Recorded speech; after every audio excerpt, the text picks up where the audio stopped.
ಎಲ್ರಿಗೂ ನಮಸ್ಕಾರ. ಇಂದು ಗುರುಪೂರ್ಣಿಮೆಯ ಅಂಗವಾಗಿ ಗುರುಶಿಷ್ಯರ ಪಾರಂಪರ್ಯ ಕೊಂಡಿಯಾದಂಥ ಈ ನಂದಿ ಕೂಗು ಏನೋ ಕಾರ್ಯಕ್ರಮ ಇದೆ. ಈ ಕಾರ್ಯಕ್ರಮದ ಅಭಿಯಾನದಲ್ಲಿ ಇವತ್ತು ಪೂಜ್ಯ ಶ್ರೀ ಸಿದ್ದೇಶ್ವರ ಸ್ವಾಮೀಜಿಯವರ ಪ್ರೇರಣೆಯಿಂದ ಪ್ರಾರಂಭವಾದ ಈ ಅಭಿಯಾನಕ್ಕೆ ಬಹಳ ಸ್ಫೂರ್ತಿ ಸಿಕ್ಕಿದೆ ಜನರಿಂದ. ಹಾಗಾಗಿ ಗುರುಪೂರ್ಣಿಮೆಯ ದಿನದ ಮುಂಚಿತವಾಗಿ ನಾವು ಈ ಒಂದು ಅಭಿಯಾನದ ಕೆಲವೊಂದು ಮಾಹಿತಿಗಳನ್ನು ತಿಳ್ಕೊಬೇಕಂತ ನಮ್ಮ ಕಡೆಯಿಂದ ಕೆಲವೊಂದು ಬೇಡಿಕೆ ಇದೆ. ಅದಕ್ಕೆ ಪೂರಕವಾಗಿ ಇಂದು ನಮ್ಮ ಜೊತೆ ಶ್ರೀ ಬಸವರಾಜ್ ಬಿರಾದರ್ ಅವರು, ಅಂದರೆ ನಂದಿ ಕೂಗು ಅಭಿಯಾನದ ಮುಖ್ಯಸ್ಥರು ಅನ್ಬೋದು, ಇಲ್ಲ ನಂದಿ ಕೂಗು ನಂದಿ ಅಭಿಯಾನದ ತಜ್ಞರು ಅನ್ಬೋದು. ಸೊ ಸಾಕಷ್ಟು ವಿಚಾರಗಳನ್ನು ಅವರು ವಿಚಾರಧಾರೆಯಲ್ಲಿ ಸಾಕಷ್ಟು ಬಾರಿ ತಿಳಿಸಿದ್ದಾರೆ. ಹಾಗಾಗಿ ಇನ್ನು ಮುಂದುವರಿದ ಭಾಗವಾಗಿ ನಾವು ಈ ಅಭಿಯಾನದ ಒಂದು ಪ್ರೇರಕವಾಗಿ, ಇದರ ಒಂದು ಮಾರ್ಗದರ್ಶನದವಾಗಿ ಹಲವಾರು ವಿಚಾರಗಳು ನಮ್ಗೆ ಈಗಾಗಲೇ ಮುಟ್ಟಿದಾವೆ, ಜನರಿಗೆ ಮುಟ್ಟಿಸ್ಬೇಕಾದಂಥ ಒಂದು ಅನಿವಾರ್ಯತೆ ಇದೆ. ಹಾಗಾಗಿ ಇಂದು ಈ ಕಾರ್ಯಕ್ರಮವನ್ನು ಬಸವರಾಜ್ ಬಿರಾದರ್ ಸರ್ ಅವರ ಜೊತೆ ನಾವು ಈ ಸಂವಾದವನ್ನು ಮಾಡಿದ್ದೇವೆ. ಈ ಮೊದಲನೇದಾಗಿ ಬಸವರಾಜ್ ಬಿರಾದರ್ ಸರ್ ಅವರಿಗೆ ಸ್ವಾಗತ. ನಮಸ್ಕಾರ ಸರ್. ತಮ್ಮ ಈ ಒಂದು ಸೇವೆ ಅದ್ಭುತವಾದದ್ದು. ಒಟ್ಟಾರೆ ಹೇಳೋದಾದ್ರೆ ತಮ್ಮ ಇಷ್ಟು ದಿನ ಈ ತೊಡಗಿದ ಸೇವೆ ಬಗ್ಗೆ ತಮ್ಮ ಅಭಿಪ್ರಾಯ? ಈ ಒಂದು ಸೇವೆ ಅನ್ನೋದಕ್ಕಿಂತಲೂ ಅವಶ್ಯಕತೆ ಇರುವಂತಹ ಒಂದು ಕೆಲಸದಲ್ಲಿ ತೊಡಗುವಂತಹ ಒಂದು ಅವಕಾಶ ಜೀವನದಲ್ಲಿ ಸಿಕ್ಕಿದೆ ಅಂತ ಹೇಳ್ತಾರೆ. ಯಾವಾಗ ನಾವು ಯಾವುದು ಅವಶ್ಯಕತೆ ಇರ್ತದೋ ಆ ಕೆಲಸದಲ್ಲಿ ಸಂಪೂರ್ಣವಾಗಿ ನಮ್ಮನ್ನು ನಾವು ತೊಡಗಿಸ್ಕೊಂಡಾಗ ಒಂದು ವೈಯಕ್ತಿಕವಾಗಿ ಆನಂದ ಇರ್ತದೆ. ಹಾಗಾಗಿ ಆನಂದದೊಂದಿಗೆ ಯಾವುದೇ ಕೆಲಸ ಮಾಡಿದ್ರು ಕೂಡ ಜನರಿಗೆ ಏನನ್ಸ ಸೇವೆ ಅಂತ ಅನಿಸ್ತದೆ. ಹಾಗಾಗಿ ಇವತ್ತು ಭೂಮಿ ಮೇಲೆ ಒಂದು ದೊಡ್ಡದಾದಂಥದ್ದು ಅವಶ್ಯಕತೆ ಇರುವಂಥ ಕೆಲಸ ಅಂತಂದರೆ ಪ್ರತಿ ಗ್ರಾಮಗಳಲ್ಲಿರುವಂತಹ ಈ ಜೋಡೆತ್ತಿನ ಕೃಷಿಕರ ಸಂಖ್ಯೆಯನ್ನು ನಾವು ಹೆಚ್ಚಿಗೆ ಮಾಡಬೇಕು ಅನ್ನುವಂಥದ್ದು. ಹಾಗಾಗಿ ಆ ನಿಟ್ಟಿನಲ್ಲಿ ಪ್ರಯತ್ನ ವೈಯಕ್ತಿಕವಾಗಿ ಎಲ್ಲ ಸುಮಾರು ಜನರಿಂದ ಇದು ನಡೀತಾ ಬಂದು ಇವತ್ತು ರಾಜ್ಯ ಮಟ್ಟದಲ್ಲಿ ಒಂದು ನಂದಿ ಕೂಗು ಆಗಿ ಈಗಾಗಲೇ ಹೊರಹೊಮ್ಮಿದೆ. ಅದ್ರ ಬಗ್ಗೆ ಒಂದು ಸಂತೃಪ್ತಿ ಇದೆ. ಹಾಗಾಗಿ ನೀವು ಈ ಗುರುಪೂರ್ಣಿಮೆ ದಿನದ ಅಂಗವಾಗಿ ಈ ಒಂದು ರೂಪರೇಷೆ, ಈ ಒಂದು ಸಂವಾದದ ಹಿನ್ನೆಲೆ ಹೇಳೋದಾದ್ರೆ ಗುರು ಶಿಷ್ಯರ ಪರಂಪರೆ ಯಾವ ರೀತಿ ಇದೆ, ಇದು ಹೇಗೆ ನಮ್ಮ ಈ ನಂದಿ ಕೂಗು ಕಾರ್ಯಕ್ರಮಕ್ಕೆ ಪೂರಕವಾಗಿದೆ ಅನ್ನತಕ್ಕಂಥ ವಿಚಾರ ಸ್ವಲ್ಪ ತಿಳಿಸ್ಕೊಡ್ಬೇಕಾಗಿ. Okay sir. ಗುರು ಶಿಷ್ಯ, ಗುರು ಅಂದ್ರೆ ಯಾರು, ಶಿಷ್ಯ ಅಂದ್ರೆ ಯಾರು ಮೊದಲು ತಿಳ್ಕೊಳ್ಳೋದು ಬಹಳ ಮುಖ್ಯ ಇದೆ. ಗುರು ಅನ್ನುವಂಥದ್ದು, ಗು ಅಂದ್ರೆ ಕತ್ತಲು, ರು ಅಂತಂದ್ರೆ ಹೋಗಲಾಡಿಸುವಂತ, ಕತ್ತಲನ್ನು ಹೋಗಲಾಡಿಸುವಂತ ಯಾರಿರ್ತಾರೋ ಅವರಿಗೆ ಗುರು ಅಂತ ಕರೀತಾರೆ. ಅಂದ್ರೆ ವೈಯಕ್ತಿಕವಾಗಿ ತಾವು ಕತ್ತಲನ್ನು ಹೋಗಲಾಡಿಸಿದ್ರೆ ಮಾತ್ರ, ಹೋಗಲಾಡಿಸ್ಕೊಂಡಿದ್ರೆ ಮಾತ್ರ ಇನ್ನೊಬ್ಬರಿಗೆ ಜೀವನದಲ್ಲಿರುವಂತ ಕತ್ತಲನ್ನು ಕೂಡ ಹೋಗಲಾಡಿಸಬಲ್ಲರು ಅಂತ. ಖಂಡಿತ. ಈ ನಿಟ್ಟಿನಲ್ಲಿ ನಾವು ಅನಾದಿ ಕಾಲ, ಅಂದ್ರೆ ಮೊದಲು ಏನು ಮನುಷ್ಯ ಕಾಡಿನಲ್ಲಿದ್ದ, ಅವ ನಾಡಿಗೆ ಬಂದ, ಅಂದ್ರೆ ನಾಡನ್ನ ತಾನೇ ಮಾಡ್ಕೊಂಡ ಅಂತಂದ್ರೆ ಒಂದ್ ದಿವಸ. ಹಾಗಾಗಿ ಅದು ಮಾಡ್ಕೋಬೇಕಾಗಿತ್ತಂದ್ರೆ ಮೂಲ ಅವನ ಜೋಡಿ ಕೆಲಸ ಮಾಡಿರುವಂತದ್ದು ನಂದಿ ಅಂತ. ಅದು ನೀವು ಕಾಡಿನಲ್ಲಿ ಎಲ್ಲಿ ಸಿಗೋದಿಲ್ಲ ನಂದಿ. ಓಕೆ, ಇವತ್ತು ಎಷ್ಟೋ ನಂದಿಗಳು ಓಡಾಡ್ತವೆ, ಆದ್ರೆ ಮತ್ತೆ ಬಂದು ಮನಿ ಹತ್ರನೇ ಮನ್ಕೋತಾವ. Right sir? ಹಾಗಾಗಿ ಏನಾಗಿದಪ್ಪ ಅಂದ್ರೆ ಅವು ಗ್ರಾಮಗಳಲ್ಲೇ ಇರೋದು, ರೈತನ ಮನ್ಯಾಗ ಇರೋದು. ಹಾಗಾಗಿ ಇದು ರೈತ ಮತ್ತು ಈ ಒಂದು ನಂದಿಗೆ ಅವಿನಾಭಾವ ಸಂಬಂಧ ಇರುವಂತ. ಹಾಗಾಗಿ ಈ ಅವಿನಾಭಾವ ಸಂಬಂಧ ಏನಿದೆಯೋ ಅದು ಮೊದಲು ಏನಾಯ್ತು, ಕುಟುಂಬ ವ್ಯವಸ್ಥೆಯನ್ನ ತಯಾರಿ ಮಾಡಿ ಮೊದಲ ಹಂತದಲ್ಲಿ ಗಂಡ ಹೆಂಡತಿ ಅನ್ನುವಂಥದ್ದು, ಅದೇ ರೀತಿ ಇತರ ಬಾಂಧವ್ಯಗಳು ಅಂತ ಸಮಾಜದಲ್ಲಿ ಅವು ಏನದು ಬೆಳವಣಿಗೆ ಆಗ್ತಾ ಬಂದು, ಇದು ಎಲ್ಲವನ್ನು ಗಮನಿಸಿ ಇದು ಯಾವ ರೀತಿ ಆಯ್ತು ಅನ್ನುವಂಥದ್ದನ್ನ ಒಂದು ಆಳವಾದಂತ ಅರಿವು ಮೂಡಿಸ್ಕೊಂಡಂತವ್ರು ಅವ್ರು ಗುರು ಆದ್ರು, ಇನ್ನೊಬ್ರಿಗೆ ತಿಳ್ಸಾಕತ್ರು ಹಿಂಗಿದೆ ಇದು ಕುಟುಂಬ ವ್ಯವಸ್ಥೆ, ಈ ರೀತಿ ನಡ್ರಿ ಅನ್ನುವಂಥದ್ದನ್ನ ತಮ್ಮದೇ ಆಯಾಮದಲ್ಲಿ ತಾವು ಹೇಳಕತ್ರು. ಹೇಳಿ ಮುಂದೆ ಏನಾದ್ರು ತಮಗ್ ಸಾಧ್ಯವಾದಂತೂ ಸಾಧನವನ್ನು ಕೊಡಕತ್ರು, ಅಂದ್ರೆ ಸರಳವಾಗಿ ಇದನ್ನ ಎಲ್ಲಾನು ಅರ್ಥ ಮಾಡ್ಕೊಳಕ್ಕೆ. ಹಾಗಾಗಿ ಅಲ್ಲಿ ಏನಾಯ್ತು, ಗುರು ಹುಟ್ಟಿದ. ಮುಂದೆ ಇದನ್ನ ಗುರುವನ್ನ ಹಿಂಬಾಲಿಸ್ಕೊಂಡು ನಾವು ಇದರ ಹಾದಿಯೊಳಗೆ ನಡಿಬೇಕು, ಸರಳ ಅದ ಗುರು ಯಾಕಂತ ತಿಳಿಸ್ತಾನಲ್ಲ ಅಂತಂದ್ರೆ ನಾವೇ ತಿಳ್ಕೊಬೇಕಾಗಿತ್ತಂದ್ರೆ ಕಠಿಣ ಆಗಿರುವಂತದ್ದು, ಮತ್ತೆ ಅವ ಗುರು ಎಲ್ಲಾನು ಮಾಡಿದಂತ ನಾವು ಶ್ರಮ ಪಡ್ಬೇಕಾಗುತ್ತೆ. ಹಾಗಾಗಿ ಇಲ್ಲಿ ಗುರು ಹುಟ್ಕೊಂಡ ಮತ್ತು ಶಿಷ್ಯ. ಹಾಗಾಗಿ ಇದು ಗುರು ಶಿಷ್ಯ ಪರಂಪರೆಗೆ ಮೂಲ ಕೊಂಡಿಯಾಗಿ ನಿಂತಿರೋದನ್ನೇ ನಂದಿ ಅಂತ. ಹಾಗಾಗಿ ಇವತ್ತು ಅನಾದಿ ಕಾಲದಿಂದನೂ ಏನು ಈ ಒಂದು ಮಣ್ಣಿನ ಜೀವಂತಿಕೆ ಉಳಿದಿರುವಂಥದ್ದು, ಅದೇ ರೀತಿ ನೀರು ಕೂಡ ಶುದ್ಧವಾಗಿ ಉಳಿದಿರುವಂಥದ್ದು, ಇದೆಲ್ಲ ಎದರಿಂದ ಬಂದಿರೋದು, ಇದು ನಂದಿಯಿಂದನೇ ಬಂದಿರುವಂಥದ್ದು. ಇದಕ್ಕೆ ವೈಜ್ಞಾನಿಕವಾಗಿ ಹೇಳೋದಾದ್ರೆ ಇದೇ 30-40 ವರ್ಷಗಳಲ್ಲಿ ಈ ನಂದಿಯನ್ನ ಬಿಟ್ಟು ನಾವೇನ್ ಮಾಡ್ತಾ ಇದೀವಿ, ಈ ರಾಸಾಯನಿಕಗಳನ್ನ ಹೆಚ್ಚಿಗೆ ಬಳಸ್ತಾ ಇದೀವಿ. ಅದೇ ರೀತಿ ಈ ಯಂತ್ರಗಳನ್ನು ಹೆಚ್ಚಿಗೆ ಉಪಯೋಗ ಮಾಡದ ಹಾಗೆ ನಮ್ಮ ಭೂಮಿ ಫಲವತ್ತತೆ ಕಳ್ಕೊಳ್ತಾ ಇದೆ. ಅಂದ್ರೆ ನಾಗರಿಕತೆಯ ಕೊನೆ ಹಂತಕ್ಕೆ ನಾವು ಬರಾಕತ್ತೀವಿ ಅನ್ನುವಂಥದ್ದು ಕಾಣಕತ್ತದ. ಹೌದು ಸರ್. ಹಾಗಾಗಿ ಇಲ್ಲಿ ಮುಖ್ಯವಾಗಿ ನಂದಿ ಉಳಿದ್ರೇನೆ ಇದು ಗುರು ಶಿಷ್ಯ ಪರಂಪರೆಗೆ ಒಂದು ಬೆಲೆ ಇರೋದು ಸಮಾಜದಲ್ಲಿ ಅನ್ನುವಂಥದ್ದು. ಅದು ಮುಂದಿನ ಒಂದು ಜನಾಂಗಕ್ಕೂ ಕೊಂಡೊಯ್ಯಕ್ಕೆ ನಮಗೆ ಸಾಧ್ಯತೆ ಆಗ್ತದೆ ಅಂತ. ಹಾಗಾಗಿ ಇವತ್ತು ಗುರು ಪೂರ್ಣಿಮೆ ಅಂದು ಈ ನಂದಿಯನ್ನ ನಾವು ಏನ್ ಮಾಡೋದು, ಸ್ಮರಿಸ್ಕೊಳ್ಳುವಂಥದ್ದು ಬಹಳ ಅವಶ್ಯಕತೆ ಇದೆ. ಅದರಲ್ಲಿ ಕೂಡ ಇವತ್ತಿನ ಒಂದು ವಾಸ್ತವಿಕ ಪರಿಸ್ಥಿತಿಯಲ್ಲಿ ಅದರ ಒಂದು ಏನಿದೆ, ಅದರದ್ದು ಒಂದು ಕಂಡೀಷನ್ ಏನಿದೆ ಈ ನಂದಿ ಸಂಪತ್ತಿಂದು ಅನ್ನುವಂಥದ್ದನ್ನ ಒಂದು ಸ್ವಲ್ಪ ಚಿಂತನೆ ಮಾಡಬೇಕಾದಂತ ಒಂದು ಸಂದರ್ಭ ನಮಗೆ ಬಂದು ಒದಗಿದೆ ಅನ್ನುವಂಥದ್ದು ನನಗೆ ತಿಳಿದಿರುವಂತ. ಇನ್ನೂ ಸ್ಪಷ್ಟವಾಗಿ ಹೇಳೋದಾದ್ರೆ ಗುರು, ಶಿಷ್ಯ ಮತ್ತು ನಂದಿ ಇವು ಮೂರುಗಳನ್ನು ಒಳಗೊಂಡಂತ ಒಂದು ಅಭಿಯಾನವನ್ನು ತಾವು ಪ್ರಾರಂಭ ಮಾಡಿದಿರಿ. ಗುರು ಶಿಷ್ಯರ ಪರಂಪರೆಯಲ್ಲಿ ಮುಂದುವರಿಸ್ತಾ ಇದ್ದೀರಿ. ಇನ್ನೂ ಇದನ್ನ ನಮ್ಮ ಜನರಿಗೆ ತಿಳುವಳಿಕೆ ಬರಬೇಕಾದಂತ ರೀತಿಯಲ್ಲಿ ಹೇಳೋದಾದ್ರೆ, ಗುರು ಹೇಗೆ ಶಿಷ್ಯರ ರೂಪದಲ್ಲಿ ಇದ್ದು ನಂದಿಯನ್ನು ಹೇಗೆ ಹೆಚ್ಚಿಗೆ ಮಾಡ್ಕೊಳ್ಳಿಕ್ಕೆ, ಮುಂದುವರಿಸಲಿಕ್ಕೆ, ಅದನ್ನ ಅವಲಂಬಿಸ್ಲಿಕ್ಕೆ ಹೇಗೆ ಕಾರಣವಾಗಬಹುದು ಅಂತೀರಿ?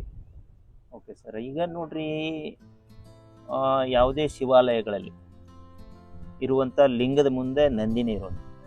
ನಾವು ಯಾರನ್ನ ನಾವು ಗುರು ಅಂತೇಳಿ ಸ್ವೀಕಾರ ಮಾಡ್ತೀವಿ ಸಮಾಜದಲ್ಲಿ, ಅವರು ಲಿಂಗೈಕ್ಯರ ಆದ್ಮೇಲೆ, ಸಮಾಧಿ ಆದ್ಮೇಲೆ ಅದನ್ನು ಲಿಂಗದ ರೂಪದಲ್ಲಿ ನೋಡ್ತೀವಿ ಅವರನ್ನ. ಮುಂದೆ ಅವ್ರ ಮುಂದೆ ಏನ್ ಮಾಡ್ತೀವಿ, ನಂದಿಯನ್ನೇ ಇಡ್ತೀವಿ, ಅಥವಾ ಸಮಾಧಿ ಮೇಲಾದ್ರೂ ಕೂಡ ನಂದಿಯನ್ನೇ ಇಡ್ತೀವಿ ಅನ್ನುವಂಥದ್ದು.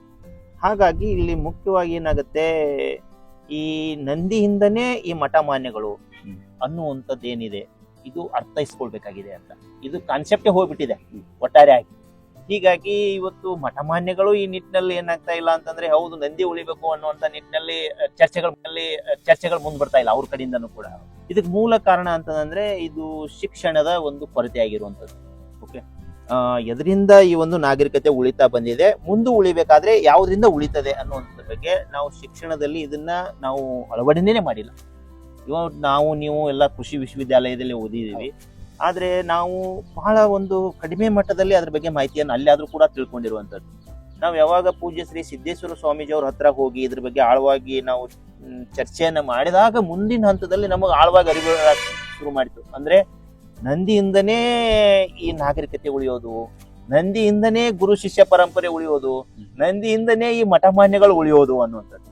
ಹಾಗಾಗಿ ಇವತ್ತು ಏನಾಗ್ಬೇಕಾಗಿದೆ, ನಮ್ಮ ಗುರು ಶಿಷ್ಯ ಪರಂಪರೆ ಉಳಿಬೇಕು ಮತ್ತು ಗುರುವಿಗೆ ಒಂದು ಸಮಾಜದಲ್ಲಿ ಒಳ್ಳೆಯ ಸ್ಥಾನ ಅನ್ನುವಂಥದ್ದು, ಮತ್ತೆ ಇದು ಬಹುಜನರಿಗೆ ಏನಾಗ್ಬೇಕು, ಕಣ್ಣಿಗೆ ಕಾಣಬೇಕು ಅಂತಂದ್ರೆ ಮುಖ್ಯವಾಗಿ ನಾವು ನಂದಿಯನ್ನು ಉಳಿಸೋಕೆ ಏನ್ ಮಾಡ್ಬೇಕು, ಪ್ರಯತ್ನವನ್ನ ಮಾಡ್ಬೇಕು. ಅಂತಂದ್ರೆ ವೈಯಕ್ತಿಕವಾಗಿ ಮಾಡೋದು, ಮತ್ತೆ ಅದಕ್ಕೆ ಪೂರಕವಾದಂತ ವ್ಯವಸ್ಥೆ ನಿರ್ಮಾಣ ಆಗ್ಬೇಕಾಗಿತ್ತು ಅಂತಂದ್ರೆ ಅದಕ್ಕೆ ಪೂರಕ ಕಾನೂನು ಬೇಕಾಗ್ತದೆ ಮತ್ತು ಯೋಜನೆಗಳು ಬೇಕಾಗ್ತವೆ. ಅದ್ರದ್ದು ಒಂದು ತೀವ್ರವಾದಂತ ಕೊರತೆ ಇರುವಂತದ್ದು. ಈಗ ಶಿಕ್ಷಣದಲ್ಲಿ ಅದು ಕೊರತೆ ಆದಂದಾಗ ಅದು ಯೋಜನೆನೂ ಬರೋದಿಲ್ಲ, ಕಾನೂನು ಬರೋದಿಲ್ಲ. ಓಕೆ ಸರ್, ಇವತ್ತು ವಾಸ್ತವಿಕದಲ್ಲಿ ಆಗ್ತಾ ಇರುವಂತ ಕರೆಕ್ಟ್. ಆ ನಿಟ್ಟಿನಲ್ಲಿ ಎಲ್ಲಾ ಮಠಮಾನ್ಯಗಳು ಮುಂದೆ ಬಂದು ಇವತ್ತು ಪ್ರಯತ್ನ ಮಾಡಬೇಕಾಗಿದೆ ಅನ್ನುವಂಥದ್ದು ನನ್ನ ವಿಚಾರ ಆಗಿರುವಂಥದ್ದು. ನಿಮ್ಮ ಈಗ ತಾವು ತಿಳಿಸಿದ ಹಾಗೆ ಈ ಮಠಮಾನ್ಯಗಳ ಜೊತೆ ಸಾಕಷ್ಟು ಕೆಲಸ ಮಾಡಿದ್ರಿ. ಸೊ ಈ ಅಭಿಯಾನ ಕುರಿತು ಮಠಮಾನ್ಯಗಳಿಗೆ ಜಾಗೃತಿಯನ್ನು ಮೂಡಿಸಿ ಅವರಿಗೆ ಒಂದು ಜವಾಬ್ದಾರಿಯನ್ನು ಕೊಡ್ತಾ ಇದ್ದೀರಿ. ನಂದಿ ಕೃಷಿ ಹೆಚ್ಚಾಗಬೇಕು ಅಂತಕ್ಕಂಥ ನಿಟ್ಟಿನಲ್ಲಿ ಈ ಮಠಮಾನ್ಯಗಳ ಒಂದು ಭಾವನೆ, ಅವರ ಸ್ಪಂದನೆ, ತಮ್ಮ ಈ ಸುದೀರ್ಘ ಈ ಒಂದು ಮಠಮಾನ್ಯಗಳ ಜೊತೆ ತಮ್ಮ ಒಡನಾಟ ಜಾಸ್ತಿ ಇದೆ. ಸೊ ಆ ಒಂದು ಸಂದರ್ಭದಲ್ಲಿ ಅವರ ಪ್ರತಿಕ್ರಿಯೆ ಹೇಗಿದೆ? ಈ ಗುರು ಶಿಷ್ಯರ ಸಂಬಂಧವನ್ನು ಒಳಗೊಂಡು ನಾವು ಈ ನಂದಿ ಕೃಷಿಯನ್ನು ಹೆಚ್ಚು ಮಾಡಬಹುದಾ ಅಂತಕ್ಕಂಥ ಒಂದು ಪ್ರತಿಕ್ರಿಯೆಗೆ ಒಳಪಟ್ರೆ ಅವರ ಅನಿಸಿಕೆಗಳು ಏನು ಅನಿಸ್ತದೆ ಸರ್ ತಮಗೆ?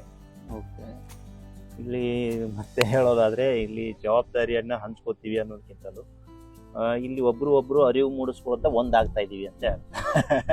ಹಾಗಾಗಿ ನಾವು ಯಾವಾಗ ಈ ನಿಟ್ಟಿನಲ್ಲಿ ಕಾರ್ಯಕ್ರಮ ಮಾಡಬೇಕು ಅಂತೇಳಿ ಮುಖ್ಯವಾಗಿ ಪೂಜ್ಯ ಶ್ರೀ ಸಿದ್ದೇಶ್ವರ ಸ್ವಾಮೀಜಿ ಅವರ ಒಂದು ತಮ್ಮನವರಾದಂಥ ಶ್ರೀ ಸೋಮಲಿಂಗ ಅಜ್ಜನವ್ರ ಹತ್ರ ಹೋದ್ವಿ. ಅವ್ರು ಇದನ್ನ ಆಳವಾಗಿ ಚಿಂತನೆ ಮಾಡಿ, ಹೌದು ಇದು ಅವಶ್ಯಕತೆ ಅದ ಅಂತೇಳಿ ವಿಚಾರ ಮಾಡಿ, ಮೊದಲು ಸಿದ್ದೇಶ್ವರಪ್ಪ ಅವರು ಎಲ್ಲಿ ಜನ್ಮ ತಾಳಿದ್ರು, 14 ವರ್ಷ ಬಾಲ್ಯವನ್ನು ಕಳೆದಿದ್ರು, ಅಲ್ಲಿ ನಮಗೆ ಅವಕಾಶ ಮಾಡಿಕೊಟ್ರು ಇದ್ರ ಬಗ್ಗೆ ಜನಜಾಗೃತಿ ಮೂಡಿಸಕ್ಕೆ. ಮೊದಲು ನಾವು ನಂದಿ ಯಾತ್ರೆಯನ್ನ ಅಲ್ಲಿಂದನೇ ಪ್ರಾರಂಭ ಮಾಡಿದ್ರು, ಬಿಜರ್ಗಿ ಗ್ರಾಮದಿಂದ. ಮುಂದುವರೆದು ನಾವು ಸುಮಾರು ಬೇರೆ ಬೇರೆ ಕಡೆ ಕಾರ್ಯಕ್ರಮ ಮಾಡ್ತಾ ಒಂದು ಕಾರ್ಯಕ್ರಮ ಯಾದವಾಡದಲ್ಲಿ ಮಾಡಿದ್ವಿ. ಪೂಜ್ಯ ಶ್ರೀ ಅದೃಶ್ಯ ಕಾಡ ಸಿದ್ದೇಶ್ವರ ಸ್ವಾಮೀಜಿಯವರು, ಕನ್ನೇರಿ ಮಠದ ಗುರುಗಳು, ಅವರು ಕೂಡ ಬಂದು ಭಾಗಿಯಾದ್ರು. ಅದ್ರ ಬಗ್ಗೆ ಸ್ಪಷ್ಟವಾದ ನಿಲುವನ್ನು ಕೂಡ ವ್ಯಕ್ತಪಡಿಸಿದ್ರು. ಅದೇ ರೀತಿ ನಾವು ನಂದಿ ಸತ್ಯಾಗ್ರಹ ಅಂತೇಳಿ ಇಲ್ಲಿ ಇದರಲ್ಲಿ ಮಾಡಿದ್ದೇವೆ ಬಸವನಬಾಗೇವಾಡಿಯಲ್ಲಿ. ಆ ಸಂದರ್ಭದಲ್ಲಿ ಪಂಚಮಶಾಲಿ ಜಗದ್ಗುರುಗಳಾದಂತ ಶ್ರೀ ಬಸವ ಮುತ್ತುಂಜಯ ಸ್ವಾಮೀಜಿಗಳು ಅವರು ಕೂಡ ದೂರದಿಂದ ಬಂದ್ರು, ಯಾವುದನ್ನು ಅಪೇಕ್ಷೆ ಮಾಡ್ದೇನೆ ಇದಕ್ಕೆ ಬಂದು ಒಳ್ಳೆಯ ವಿಚಾರಗಳನ್ನ ಹಂಚ್ಕೊಂಡು ಹೋದ್ರು. ಅದೇ ರೀತಿ ಸುಮಾರು ಸ್ವಾಮೀಜಿಗಳು ಆ ಸಂದರ್ಭದಲ್ಲಿ ಬಂದು ಹೋಗಿರುವಂಥದ್ದು. ಅದೇ ರೀತಿ ಜ್ಞಾನ ಯೋಗಾಶ್ರಮ ವಿಜಯಪುರದ ಅಧ್ಯಕ್ಷರಾದಂತಹ ಶ್ರೀ ಬಸವಲಿಂಗ ಸ್ವಾಮೀಜಿಗಳು, ಇದಕ್ ನಮ್ಮ ಆಶ್ರಮ ಇರೋದನ್ನೇ ಇದು ರೈತರಿಗಾಗಿ, ಇದು ರೈತರ ಆಶ್ರಮ ಅಂತ ತಿಳ್ಕೊಂಡು ವ್ಯಕ್ತಪಡಿಸಿ ಒಂದು ಒಳ್ಳೆಯ ಕಾರ್ಯಕ್ರಮವನ್ನು ಕೂಡ ಅಲ್ಲಿ ನಾವು ಈಗಾಗಲೇ ಆಯೋಜನೆ ಮಾಡಿದ್ದೀವಿ. ಹಾಗಾಗಿ ಇಲ್ಲಿ ಮೊದಲ ಹಂತದಲ್ಲಿ ಏನಾಗ್ತಾ ಇದೆ, ಹೌದು ಇದು ಗೋ ಸಂಪತ್ತು ಉಳಿಬೇಕಾಗಿತ್ತು ಅಂದ್ರೆ ನಂದಿ ಸಂಪತ್ತೇ ಉಳಿಬೇಕು ಅನ್ನೋದು ಒಂದು ಕ್ಲಾರಿಟಿ ಬರ್ತಾ ಇದೆ. ಮೊದಲು ಏನಾಗಿತ್ತು ಅಂತಂದ್ರೆ ಗೋ ಆಧಾರಿತ ಕೃಷಿ, ಗೋ ಉಳಿಸ್ಬೇಕು ಅಂತ. ಹಾಗಾಗಿ ಗೋ ಆಧಾರಿತ ಕೃಷಿ ಅನ್ನುವಂಥದ್ದು ಸೀಮಿತ. ಅದು ಯಾವುದೇ ಕಾರಣಕ್ಕೂ ಗೋವಿಂದ ಕೃಷಿ ಮಾಡಕ್ ಆಗೋದಿಲ್ಲ. ಗೋವು ಹಾಲನ್ನ ಕೊಡ್ತದೆ, ಮೊಸರನ್ನ ಕೊಡ್ತದೆ, ಮಜ್ಜಿಗೆ ಕೊಡ್ತದೆ, ಬೆಣ್ಣೆ ಕೊಡ್ತದೆ, ತುಪ್ಪ ಕೊಡ್ತಾ. ಕರೆಕ್ಟ್. ಹಾಗಾಗಿ ಗೋವು ಮನೆ ಒಂದು ವಾತಾವರಣವನ್ನ ಶ್ರೀಮಂತಗೊಳಿಸ್ತದೆ. ನಂದಿ ಏನ್ ಮಾಡ್ತದೆ ಅಂತಂದ್ರೆ ಈ ರೈತನ ಜಮೀನಿನ ಒಟ್ಟು ಶ್ರೀಮಂತಿಕೆಯನ್ನು ಹೆಚ್ಚಿಗೆ ಮಾಡ್ತದೆ ಅಂತ. ಅಂದ್ರೆ ಇದು ಯಾವ ಆಧಾರದ ಮೇಲೆ ಅಂತಂದ್ರೆ ಮುಖ್ಯವಾಗಿ ಈ ಉಳುಮೆ ಮಾಡೋಣ, ಯಾರು ಜೋಳತ್ನ ಆಧಾರಿತವಾಗಿ ಕೃಷಿ ಮಾಡಿದಂತ ಒಂದು ಜಮೀನನ್ನೇ ನಾವು ನೋಡೋಣ, ಅಥವಾ ಸಂಪೂರ್ಣವಾಗಿ ಟ್ರ್ಯಾಕ್ಟರ್ ಅವಲಂಬಿಸಿ ಕೃಷಿ ಮಾಡಿದಂತ 10 ವರ್ಷದಿಂದ ಎರಡೂ ಮಣ್ಣನ್ನ ನಾವು ಚೆಕ್ ಮಾಡಿ ನೋಡಿದ್ರೆ ಖಂಡಿತವಾಗಿ ಜೋಳತ್ನ ಆಧಾರಿತವಾಗಿ ಕೃಷಿ ಮಾಡಿದ್ರೆ ಅಲ್ಲಿ ಒಳ್ಳೆ ಫಲವತ್ತತೆ ಇದೆ. ಮತ್ತು ಆ ಭೂಮಿಯಲ್ಲಿ ಬೆಳೆದಂತ ಬೆಳೆಯಲ್ಲಿನೂ ಕೂಡ ಒಂದು ಒಳ್ಳೆ ಏನಿದೆ ಪೋಷಕಾಂಶಗಳು ಇರಲೇಬೇಕು. ಇದು ವೈಜ್ಞಾನಿಕವಾಗಿ ಇವತ್ತು ನಾವು ಚಿಂತನೆ ಮಾಡ್ಬೋದಲ್ಲ ಅನ್ನುವಂಥದ್ದು. ತಾವು ಈಗಾಗಲೇ ಹೇಳಿದಂತೆ ಸಾಕಷ್ಟು ಬಾರಿ ಕೃಷಿ ವಿಜ್ಞಾನಿಗಳಾಗ್ಲಿ ಮತ್ತು ಈ ಕೃಷಿ ಇಲಾಖೆ ಆಗಲಿ ಸಾಕಷ್ಟು ಇದ್ರ ಬಗ್ಗೆ ಪ್ರೋತ್ಸಾಹ ಕೊಡ್ತಾ ಇದೆ, ಸಾವಯವಕ್ಕೆ ಒತ್ತು ಕೊಡ್ತಾ ಇದೆ. ಸೊ ಸಾವಯವಕ್ಕೆ ಒತ್ತು ಕೊಡೋದ್ರ ಜೊತೆಗೆ ನಂದಿ ಕೃಷಿ ಹೆಚ್ಚಾದ್ರೆ ಮಾತ್ರ ಸೊ ಇದಕ್ಕೆ ಹೆಚ್ಚಿನ ಮಹತ್ವ ಬರ್ತದ ಅಂತಕ್ಕಂಥ ವಿಚಾರ ಇಟ್ಕೊಂಡು ತಾವು ಮುಂದೆ ಹೊರಟಿದ್ದೀರಿ. ಸೊ ಈ ಮುಂದೆ ಹೊರಟಂತ ವಿಚಾರದಲ್ಲಿ ಇವತ್ತಿನ ಮಿತಿಗೆ ನಾವು ಬರೀ ಗುರು ಶಿಷ್ಯ ಮತ್ತು ಮಠಾಧೀಶರು ಇವರು ಎಷ್ಟು ಪ್ರಾಮುಖ್ಯತೆ ಇದಾರೋ ಇವ್ರ ಜೊತೆ ರಾಜಕೀಯ ಒಂದು ವ್ಯಕ್ತಿಗಳು ಸಹಿತ ಅಷ್ಟೇ ಒಂದು ಪ್ರಭಾವವನ್ನು ಈ ಒಂದು ಅಭಿಯಾನಕ್ಕೆ ಪೂರಕವಾಗಿ ನಿಂತದ್ದೇ ಆದ್ರೆ ಸೊ ಈ ನಿಮ್ಮ ಅಭಿಯಾನದ ಒಂದು ಪ್ರತಿಫಲ ನಾವು ಬೇಗ ಕಾಣಬಹುದು ಅಂತ ನಮ್ಮ ಅನಿಸಿಕೆ. ಇದ್ರ ಬಗ್ಗೆ ತಮ್ಮ ಅಭಿಪ್ರಾಯ ಏನು? ಈಗಾಗಲೇ ಈ ಒಂದು ಅಭಿಯಾನದಲ್ಲಿ ಸುಮಾರು ಜನ ರಾಜಕೀಯ ನಾಯಕರು ಕೂಡ ಕೈ ಜೋಡಿಸಿರುವಂತದ್ದು ಮತ್ತು ಈ ನಿಟ್ಟಿನಲ್ಲಿ ಕಾರ್ಯಕ್ರಮ ಮಾಡ್ತೀವಿ ಅಂತಂದ್ರೆ ಆಸಕ್ತಿ ವಹಿಸಿ ಸಂಪೂರ್ಣವಾಗಿ ಏನ್ ಮಾಡಿದ್ದು ಕಾರ್ಯಕ್ರಮನೇ ನೆರವೇರಿಸಿಕೊಟ್ಟಿದ್ದಾರೆ. ಉದಾಹರಣೆಗೆ ಮನುಗುಳಿ ಅಪ್ಪುಗೌಡ ಪಾಟೀಲ್ ಅನ್ನೋರು, ಅವರು ಒಂದು ದೊಡ್ಡ ಕಾರ್ಯಕ್ರಮವನ್ನು ಅಲ್ಲಿ ನಾವು ಮಾಡಿದೇವೆ. ಅದೇ ರೀತಿ ಈರಣ್ಣ ಪಟ್ಟಣ್ ಶೆಟ್ಟಿ ಬಸವನಬಾಗೇವಾಡಿಯಲ್ಲಿ ಅವರು ನಮಗೆ ಸಂಪೂರ್ಣವಾಗಿ ಬೆಂಬಲವನ್ನು ನೀಡಿದ್ರು. ಈ ರೀತಿ ತಮ್ಮ ಪಕ್ಷ ಭೇದ ಭಾವನೆ ಎಲ್ಲಾನು ಮರೆತು ಏನ್ ಮಾಡಿದ್ರು ಅಂತಂದ್ರೆ ಇದಕ್ಕೆ ಒಮ್ಮತದಿಂದ ನಿಂತಿರುವಂತದ್ದು. ಈ ರೀತಿ ಬಹಳ ಉದಾಹರಣೆಗಳಿದಾವೆ. ಹಾಗಾಗಿ ಇಲ್ಲಿ ಏನಾಗ್ತದೆ, ಇವತ್ತು ವಾಸ್ತವಿಕ ಪರಿಸ್ಥಿತಿಯಲ್ಲಿ ಜೋಡೆತ್ತಿನ ಕೃಷಿ ಉಳಿಸ್ಬೇಕು, ಆ ನಿಟ್ಟಿನಲ್ಲಿ ನಾವು ಯೋಜನೆ ತರ್ತೀವಿ ಅಂತಂದ್ರೆ ಇರು ಮತಾನು ಹೋಗ್ತಾವೆ ಅಂತ ಪರಿಸ್ಥಿತಿ ಅದ.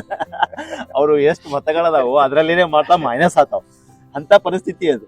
ಈ ಒಂದು ಸಂದರ್ಭದಲ್ಲಿ ನಾವು ರಾಜಕೀಯ ನಾಯಕರಿಗೂ ಕೂಡ ನೇರವಾಗಿ ನೀವು ಯೋಜನೆ ತೊಂಬರಿ, ಕಾನೂನು ತೊಂಬರಿ ಅಂತ ಹೇಳುವಂತ ಸ್ಥಿತಿಯಲ್ಲಿ ಇಲ್ಲ ಅಂತ. ಈ ನಿಟ್ಟಿನಲ್ಲಿ ನಾವು ಮೊದಲು ಪ್ರಯತ್ನ ಮಾಡಿದೀವಿ, ಸಾಕಷ್ಟು ಮನವಿ ಪತ್ರ ಕಳಿಸ್ತೀವಿ, ಎಲ್ಲ ನಾವು ಮಾಡಿದೀವಿ. ಯಾಕೆ ಇದು ಹಿಂದುಳಿ ಆಗತ್ತದ ಅಂದ್ರೆ ಇದ್ದು ಮತನು ಹೋಗ್ತಾವ. ಯಾಕಂದ್ರೆ ಇದು ಕಷ್ಟ ಇರುವಂತದ್ದು, ಶ್ರಮ ಇರುವಂತದ್ದು. ಈ ಕೆಲಸ ಮಾಡಂದ್ರೆ ಯಾವನು ಮತ ನೀಡುದು.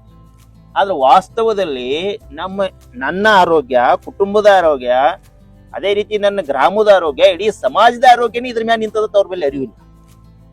ಹಾಗಾಗಿ ಇಲ್ಲಿ ಆಗಿದೆ ಅಂದ್ರೆ ಮತದಾರರಿಗೆ ಅರಿವು ಮೂಡಿಸೋದೇ ಬಹಳ ಅವಶ್ಯಕತೆ ಅಂತ ನಮಗೆ ತಿಳಿದಿರೋ. ಹಾಗಾಗಿ ಈಗ ನಾವು ಮುಂದುವರೆದು ನಂದಿಗಾಗಿ ನಮ್ಮ ಮತದಾನ ಅಂತ ಕಾರ್ಯಕ್ರಮ ಶುರು ಮಾಡಿರೋ ಪ್ರತಿ ಗ್ರಾಮಗಳಲ್ಲಿನೂ ಕೂಡ. ಹಾಗಾಗಿ ನೀವು ಮುಂದಿನ ದಿನಗಳಲ್ಲಿ ನೀವು ನಂದಿಗಾಗೇ ನಿಮ್ಮ ಮತವನ್ನ ಮೀಸಲಾಗಿಟ್ರೆ ಮಾತ್ರ ಒಂದು ನಿಮ್ಮ ಆರೋಗ್ಯ ಮೊದಲೇದಾಗಿ. ಇವತ್ತು ಆರೋಗ್ಯಗಳು ಎಲ್ಲಾನು ಕೆಡಕತ್ತಿದಾವ ರೈಟ್ ಸರ್. ಪ್ರತಿ ಗ್ರಾಮಗಳಲ್ಲಿನೂ ಕೂಡ BP, ಶುಗರ್ ಈಗೆಲ್ಲ ನೋಡಿದ್ರಲ್ಲ, ಹಾರ್ಟ್ ಅಟ್ಯಾಕ್ ಅಂದ್ರೆ ನಿಂತಲ್ಲೇ ಸಾಯ್ತಾರೆ, ಕುಂತಲ್ಲೇ ಸಾಯುವಂತ ಪರಿಸ್ಥಿತಿ ಎಷ್ಟೋ ಕಡೆ ನಾವು ಕಣ್ಣಿಗೆ ಕಾಣ್ತಾ ಇದೀವಿ. ಇದಕ್ಕೆ ಮೂಲ ಕಾರಣ ಅಂದ್ರೆ ನಂದಿ ಸಂಪತ್ ನಾಸ್ತಿ ಆಗ್ತಾ ಇರುವಂತದ್ದು. ಅಂದ್ರೆ ಉದ್ದೇಶ ಅರ್ಥ ಏನು ಅಂತಂದ್ರೆ ಇದು ತಿಳಿಬೇಕಾಗಿದೆ ಪ್ರತಿಯೊಬ್ಬರಿಗೂ ಕೂಡ. ಹೌದು, ಇದಕ್ಕಾಗಿನೇ ನಾವು ಮತ ನೀಡಕ್ ಬಂದ್ರೆ ಪ್ರಜ್ಞಾವಂತ ನಾಯಕರು ಕೂಡ ಉಳಿಸ್ತೀನಿ, ಇದಕ್ಕೆ ನಾನು ಯೋಜನೆ ತರ್ತೀನಿ, ಕಾನೂನು ತರ್ತೀನಿ ಅಂತ ಅವರು ಮುಂದೆ ಬರ್ತಾರೆ. ಓಕೆ, ಹಾಗಾಗಿ ಇಲ್ಲಿ ರಾಜಕೀಯ ನಾಯಕರಿಗೆ ನಾವು ಹೇಳೋದ್ಕಿಂತಲೂ ಇಲ್ಲಿ ಮತದಾರಿಗೆ ಅರಿವು ಮೂಡಿಸುವಂತದ್ದು ಬಹಳ ಅವಶ್ಯಕತೆ ಇರುವಂತದ್ದು. ಆ ನಿಟ್ಟಿನಲ್ಲಿ ಇದು ಪ್ರತಿ ಗ್ರಾಮಗಳಲ್ಲಿ ಇದು ಆಗ್ಬೇಕು. ಹಾಗಾಗಿ ಇವತ್ತು ಮಠಮಾನ್ಯದ ಒಂದು ಏನು ಮುಖ್ಯಸ್ಥರಿದ್ದಾರೆ, ನಾಯಕರಿದ್ದಾರೆ, ಅವ್ರು ಏನ್ ಮಾಡ್ಬೇಕಾಗಿದೆ ಅಂದ್ರೆ ನೀವು ಪಕ್ಷಾತೀತವಾಗಿ ಯಾರಿಗಾರ ಮತ ನೀಡ್ರಿ, ಈ ನಂದಿ ಸಂಪತ್ತನ್ನು ಹೆಚ್ಚಿಗೆ ಮಾಡೋ ಸಾಮರ್ಥ್ಯ ಯಾರಿಗದ ಅವ್ರಿಗೆ ಮತ ನೀಡ್ರಿ ಅಂತ ಹೇಳುದು. ಇವತ್ತು ನಾವು ಕೂಡ ಅದನ್ನೇ ಹೇಳಕತ್ತಿದೀವಿ. ಎಲ್ಲಾ ಗ್ರಾಮಗಳಲ್ಲಿ ಎಲ್ಲೇ ಹೋದ್ರು ಕೂಡ ನೀವು ಮೊದಲ ಆದ್ಯತೆ, ನಮ್ಗೆ ಎಲ್ಲಾನು ಬೇಕು, ಅವಶ್ಯಕತೆಗಳಿದಾವೆ. ಆದ್ರೆ ಅದಕ್ಕೆ ಮೂಲ ದೊಡ್ಡದಾದಂತ ಅವಶ್ಯಕತೆ ಇವತ್ತು ಇರುವಂತದ್ದು ಯಾವುದು ಅಂತಂದ್ರೆ ನಂದಿ ಸಂಪತ್ತು. ಅದು ಉಳಿತಂದ್ರೆ ಒಳ್ಳೆ ಆಹಾರ ಸಿಗ್ತದೆ, ಒಳ್ಳೆ ನೀರು ಉಳಿತದೆ. ಓಕೆ, ಇವು ಏನಾಗ್ಬೇಕಾಗಿದೆ, ನಮ್ಮ ಭಾರತೀಯ ಸಂಸ್ಕೃತಿ ಅಂತಂತೀವಿ ಅದು ಉಳಿತದೆ. ಇವು ಒಂದ್ ಏನಾಗ್ಬೇಕಾಗಿದೆ, ಒಂದು ಪರಿಕಲ್ಪನೆ ಮೊದಲು ಬರಬೇಕಾಗಿದೆ. ಇವೆಲ್ಲ ಉಳಿದು ಬಿಡ್ರಿ, ಮೊದಲು ನಮ್ಮ ಆರೋಗ್ಯ. ಹೌದಾ, ಈ ಆರೋಗ್ಯನೇ ಇವತ್ತು ದೊಡ್ಡ ಶ್ರೀಮಂತಿಕೆ. ಆದ್ರೆ ಈ ಶ್ರೀಮಂತಿಕೆನೆ ಬಿಟ್ಟು ಎಲ್ಲಾ ಶ್ರೀಮಂತಿಕೆ ಹುಡ್ಕಾಕ್ ಹೊಂಟಿವಿ ನಾವು. ಓಕೆ, ಹಾಗಾಗಿ ನನ್ ಬಳಿ ಎಷ್ಟೋ ದುಡ್ಡು ಇರ್ಬೋದು, ಆದ್ರೆ ಆ ದುಡ್ಡಿನ ಮುಖಾಂತರ ಇದನ್ನ ಆರೋಗ್ಯ ಕೊಂಡ್ಕೊಳಕ್ ಆಗುದಿಲ್ಲ ಅನ್ನುವಂಥದ್ದು ಈಗಾಗಲೇ ನಮ್ಗೆ ಕಣ್ಣಿಗೆ ಕಾಣ್ತಾ ಇದೆ. ಹೌದು, ಕೊರೋನಾ ಬಂದಿದೆ, ಇವತ್ತೀಗ ಹಾರ್ಟ್ ಅಟ್ಯಾಕ್ ಎಲ್ಲಾನು ಆಗ್ತಾ ಇದೆ. ಹೋಯ್ತೆ ಹೇಳಿ ಸರ್. ಹಾಗಾಗಿ ಇಲ್ಲಿ ಏನಾಗ್ಬೇಕಾಗಿದೆ, ಇಲ್ಲಿ ಪ್ರತಿಯೊಬ್ರು ಕೂಡ ಜಾಗೃತ ಆಗ್ಬೇಕಾಗಿದೆ ಅಂತ. ಏನು, ನಾವು ಮುಂದಿನ ದಿನಗಳಲ್ಲಿ ನಂದಿ ಆಧಾರಿತವಾಗಿ ಮಠಾಧೀಶರು, ರಾಜಕೀಯ ನಾಯಕರು, ಮತದಾರರು ನಾವೆಲ್ಲರೂ ಒಂದು ಗೂಡಿಕೆಸಿಂದ ಏನ್ ಮಾಡ್ಬೇಕು, ಇದಕ್ಕೆ ಪರಿಹಾರ ಕಾಣ್ಕೋಬೇಕು. ಸೊ ರಾಜಕೀಯ ನಾಯಕರನ್ನ ಎಚ್ಚೆತ್ತುಗೊಳಿಸಬೇಕಂದ್ರೆ ನಮ್ಮ ಮತದಾರರು ಬಹಳ ಜವಾಬ್ದಾರಿಯಿಂದ ಕೆಲಸ ಮಾಡಬೇಕು, ಅನಿವಾರ್ಯ ಅದ ಸರ್, ಅನಿವಾರ್ಯ ಅದ. ಸೊ ಹಾಗಾಗಿ ಒಂದು ಮತದಾರರಿಗೆ ಈ ಒಂದು ವಿಷಯ ಕುರಿತು ಸಾಕಷ್ಟು ಅಭಿಯಾನಗಳನ್ನ ನೀವು ಮಾಡ್ತಾ ಇದ್ದೀರಿ. ಸೊ ಇನ್ನು ಮುಂದೆ ಬರುವ ದಿನದಲ್ಲಿ ಈ ಜನರಿಗೆ, ಮತದಾರರಿಗೆ, ಅವರಿಗಾಗಿ ನಂದಿ ಒಂದು ಯಾರು ಬೆಲೆ ಕೊಡ್ತಾರೆ ಅವ್ರಿಗೆ ನೀವು ಮತ ಹಾಕ್ರಿ, ಅಂತ ವ್ಯಕ್ತಿಗಳನ್ನ ನೀವು ಆರಿಸಿ ತಗೊಂಬರ್ರಿ ಅಂದಾಗ ಮಾತ್ರ ಈ ಕಾನೂನು ಮಾಡ್ಲಿಕ್ಕೆ ಸಾಧ್ಯ ಇದೆ, ರೈತರನ್ನ ಉಳಿಸ್ಲಿಕ್ಕೆ ಸಾಧ್ಯ ಇದೆ ಅಂತಕ್ಕಂಥ ಮಾತು. ಸೊ ಅದಕ್ಕೆ ಮುಂಬರುವ ಹೋರಾಟ ಅಥವಾ ಮುಂಬರುವ ಒಂದು ಜನಜಾಗೃತಿ ಯಾವ ರೀತಿ ರೂಪರೇಷೆಗಳನ್ನ ತಮ್ಮ ಕಡೆಯಿಂದ ನಾವು ಕಾಣಬಹುದು ಸರ್? ಖಂಡಿತ. ಇದು ನೋಡಿ ಸರ್, ಒಟ್ಟಾರೆಯಾಗಿ ಈ ಭಾರತೀಯ ಸಂಸ್ಕೃತಿ ಎದ್ರ ಮೇಲೆ ನಿಂತದೆ, ಕಂಪ್ಲೀಟ್ ಆಗಿ ನಂದಿ ಮೇಲೆ ನಿಂತಿರೋದು. ಹಾಗಾಗಿನೇ ಭಾರತ ದೇಶದಲ್ಲಿರುವಂತ ಎಲ್ಲಾ ಶಿವಾಲಯಗಳಲ್ಲಿನೂ ಕೂಡ ನಂದಿಯನ್ನ ನೋಡ್ತೀವಿ. ಅದೇ ರೀತಿ ನಮ್ಮ ಭಾಗದಲ್ಲಿ ಬಂದಿವಿ ಅಂತಂದ್ರೆ ಗ್ರಾಮಗಳಲ್ಲಿ ಊರಾನ್ ಬಸವಣ್ಣ ಅಂತದನ, ಗುಡ್ಡದ ಬಸವಣ್ಣ ಅಂತದನ, ಬಾವಿ ಬಸವಣ್ಣ ಅಂತದನ, ಮೂಲೆ ಬಸವಣ್ಣ ಅಂತದನ, ಮೂಲ ಬಸವಣ್ಣ ಅಂತದನ, ಒಂದ ಎರಡು ಸುಮಾರು ಹೆಸರಿನ ಬಸವಣ್ಣನ ಗುಡಿಗಳದ. ಈ ಬಸವಣ್ಣನ ಗುಡಿ ಏನಂತ ಹೇಳ್ತಾವು, ಅದ್ರ ಉದ್ದೇಶ ಏನು ಅಂತಂದ್ರೆ ಇದು ಒಟ್ಟಾರೆಯಾಗಿ ಆ ಗ್ರಾಮದ ಭಾವಿಕತೆಯ ಸಂಕೇತ ಅಂತ. ಅಂದ್ರೆ ಬಹುಜನರ ಭಾವಿಕತೆಯ ಸಂಕೇತ. ಅಂದ್ರೆ ಎಷ್ಟೋ ಮನಿ ದೇವ್ರದ, ಹಾಗಾಗಿ ಅಷ್ಟು ಮನಿಗಳ ಒಂದು ಭಾವಿಕತೆಯ ಸಂಕೇತ ಅಂತ. ಹಾಗಾಗಿ ಮನೆಯಲ್ಲಿನೂ ಕೂಡ ನಾವು ಬಸವಣ್ಣನ ಜಗಲಿ ಮೇಲೆ ಇಟ್ಟು ಪೂಜೆ ಮಾಡ್ತೀವಿ. ಅರ್ಥ ಏನು ಅಂತಂದ್ರೆ ಮನೆಯಲ್ಲಿರೋರು ಎಲ್ಲರೂ ಭಾವಿಕತೆ ಸಂಕೇತ ಅವ ನಂದಿ ಆಗ್ಯಾನ ಅಂತ. ಅಂದ್ರೆ ಎಲ್ಲರೂ ಆರೋಗ್ಯ ಮತ್ತು ಎಲ್ಲರೂ ಶಾಂತಿ ನೆಮ್ಮದಿಯಿಂದ ನಾವು ಮನ್ಯಾಗ ವಾಸ ಮಾಡ್ಬೇಕಾಗಿತ್ತು ಅಂದ್ರು ಅವ ನಂದಿಯಲ್ಲಿ ರೈತರ ಜಮೀನಲ್ಲಿ ಕೆಲಸ ಮಾಡ್ತಿರ್ಬೇಕು ಅಂತ ಅರ್ಥ. ಅದೇ ರೀತಿ ಒಂದು ಗ್ರಾಮವು ಕೂಡ ಒಂದು ಸ್ವಾಸ್ಥ್ಯದಿಂದ ಇರ್ಬೇಕಾಗಿತ್ತು ಅಂತಂದ್ರು ಕೂಡ ಅವಾಗ ಈ ರೈತರ ಜಮೀನುಗಳಲ್ಲಿ ಈ ನಂದಿ ಅಂದ್ರೆ ಜೋಡೆತ್ತುಗಳು ಕೆಲಸ ಮಾಡ್ತಿರ್ಬೇಕು ಅಂತೇಳಿ ಅರ್ಥ. ಆದ್ರೆ ನಾವೇನ್ ಮಾಡ್ತಾ ಇದೀವಿ ಅದನ್ನ ತಿಳ್ಕೊಳ್ತಾ ಇಲ್ಲ. ಅದನ್ನ ಬಿಟ್ಟು ನಾವೇನ್ ಮಾಡ್ತಾ ಇದೀವಿ, ಇನ್ನೂ ಹೆಚ್ಚಿಗೆ ಪೂಜೆ ಮಾಡ್ತಾ ಇದೀವಿ, ಇನ್ನೂ ಆ ದೇವಸ್ಥಾನಗಳನ್ನ ದೊಡ್ಡ ಮಾಡ್ತಾ ಇದೀವಿ. ಆದ್ರೆ ವಾಸ್ತವದಲ್ಲಿ ಆ ನಂದಿ ಉಳಿದ್ರೇನೆ ನಮ್ಮ ಆರೋಗ್ಯ ಉಳಿತದಪ್ಪ ಅನ್ನುವಂಥದ್ದು ತಲೆಯಲ್ಲಿ ಏನಿಲ್ಲ ಅಂತಂದ್ರೆ ಅದು ದೂರ ಆಗಿರುವಂಥದ್ದು. ಅದಕ್ಕೆ ಕಾರಣ ಅಂತಂದ್ರೆ ಶಿಕ್ಷಣ ಕೊರತೆ, ಮತ್ತೆ ನಿಮ್ಗೆ ಹೇಳ್ತಾ ಇರುವಂಥದ್ದು. ಹಾಗಾಗಿ ಇಲ್ಲಿ ಏನಾಗಿದೆ, ನೀವು ಮುಂದಿನ ದಿನಗಳಲ್ಲಿ ಯಾರೆಲ್ಲ ಈ ಒಂದು ಮನೆಯಲ್ಲಿ ಜಗಲಿ ಮೇಲೆ ನಂದಿಯನ್ನು ಇಟ್ಟು ಪೂಜೆ ಮಾಡ್ತಾ ಇದ್ರಿ, ಇವರೆಲ್ಲರೂ ಕೂಡ ನೀವು ಮೊದಲು ನಿಮ್ ಜಗಲಿ ಮೇಲೆ ಮುಂದ್ಗಡೆನೆ ಕೂತು ನೀವು ಚಿಂತನೆ ಮಾಡಿ, ಮತ ಎದಕ್ ಕೊಡಬೇಕು, ಎದಕ್ ಕೊಟ್ರೆ ನನ್ನ ಭವಿಷ್ಯ ಒಳ್ಳೆಯದಾಗ್ತದೆ ಮತ್ತು ನನ್ನ ಮಕ್ಕಳ ಭವಿಷ್ಯಕ್ಕೆ ಒಳ್ಳೆಯದಾಗ್ತದೆ. ಈ ನಿಟ್ಟಿನಲ್ಲಿ ಜನರಲ್ಲಿ ಒಂದು ಅರಿವು ತಿಳುವಳಿಕೆ ಬರಬೇಕು. ಈ ಕಾರ್ಯಕ್ರಮವನ್ನು ನಿರಂತರವಾಗಿ ನಾವು ಮಾಡ್ತಾ ಇರಬೇಕು, ಜನರು ಇದನ್ನು ತಿಳಿಸ್ತಾ ಇರಬೇಕು. ಇದು ಪ್ರತಿಯೊಬ್ಬರು ಜವಾಬ್ದಾರಿ, ನಮ್ಮದು ಒಬ್ಬರದೇ ಅಲ್ಲ, ಯಾರ್ದು ಅಲ್ಲ. ಅಂದ್ರೆ ಮೊದಲ ಹಂತದಲ್ಲಿ ನಮಗೂ ಗೊತ್ತಿಲ್ಲ. ಇದು ಪೂಜ್ಯ ಶ್ರೀ ಸಿದ್ದೇಶ್ವರಪ್ಪರೇ ಇದಕ್ಕೆ ಮೂಲ ಕಾರಣ. ಅವರು ನಮಗ ಪ್ರಶ್ನೆಗಳ ಮೇಲೆ ಪ್ರಶ್ನೆಗಳು ಹಾಕಿ ಹಾಕಿ ಹಾಕಿ ನಾವು ಹೊಂಟಂತ ಹಾದಿ ಸರಿ ಇಲ್ಲ ಅನ್ನುವಂಥದ್ದು ನಮ್ಗೆ ಪಕ್ಕಾ ಮನವರಿಕೆ ಮಾಡಿದ್ರು. ಅವಾಗನೇ ನಾವು ಈ ನಂದಿಗೆ ಬೆನ್ನ ಹತ್ತದ್ ಬಂತು. ನಂದಿಗೆ ಬೆನ್ನ ಹತ್ತಿದಾಗನೇ ತಿಳಿತು ಎಲ್ಲಾನು ನಿಂತದ್ದು ಈ ನಂದಿಯ ಮೇಲೆನೆ ನಿಂತಿದೆ ಅನ್ನುವಂಥದ್ದು. ಹಾಗಾಗಿ ಇದು ಕೊನೆಗೆ ನೋಡ್ರಿ, ಈಗ ನಾವು ವಿಚಾರ ಮಾಡ್ತಾ ಇರುವಂತದ್ದು ನಮ್ಮ ಭಾಗದ ವೀರಶೈವ ಲಿಂಗಾಯತ. ಈ ವೀರಶೈವ ಲಿಂಗಾಯತ ಧರ್ಮದ ಭವಿಷ್ಯ ನಿಂತಿರೋದನ್ನೇ ಈ ನಂದಿ ಸಂಪತ್ತಿನ ಮೇಲ ಅಂತ. ಅಂದ್ರೆ ಇವತ್ತು ಪ್ರತಿ ಗ್ರಾಮಗಳಲ್ಲಿ ನಾವು ನೋಡ್ಲಾಗಿ 80% ನಂದಿ ಸಂಪತ್ತು ನಾಶ ಆಗಿದೆ ಅಂತಂದ್ರೆ 80% ಈ ಬಸವ ತತ್ವವೇ ನಾಶ ಆಗ್ಯದ ಅಂತ ಅರ್ಥ. ಈ ಬಸವ ತತ್ವ ನಿಂತಿದ್ದೇನೆ ನಂದಿ ಮ್ಯಾಗ. ನಂದಿ ಹೋಯ್ತು ಅಂತಂದ್ರೆ ಬಸವ ತತ್ವಕ್ಕೆ ಅರ್ಥನೇ ಇರೋದಿಲ್ಲ ಅಂತ. ಅಂದ್ರೆ ಬಸವ ತತ್ವ ಇರೋದನ್ನೇ ಸಮಾಜವನ್ನ ಆರೋಗ್ಯ ಆಗಿಡ. ಇವತ್ತು ಎಲ್ಲಾ ಹಂತದಲ್ಲಿನೂ ಕೂಡ ಆರೋಗ್ಯವನ್ನ ನಾವು ಕಳ್ಕೊಳ್ತಾ ಇದೀವಿ. ಹೌದಾ? ಅಂದ್ರೆ ಭೂಮಿ ಆರೋಗ್ಯ ಕಳ್ಕೊಳ್ತಾ ಇದೀವಿ.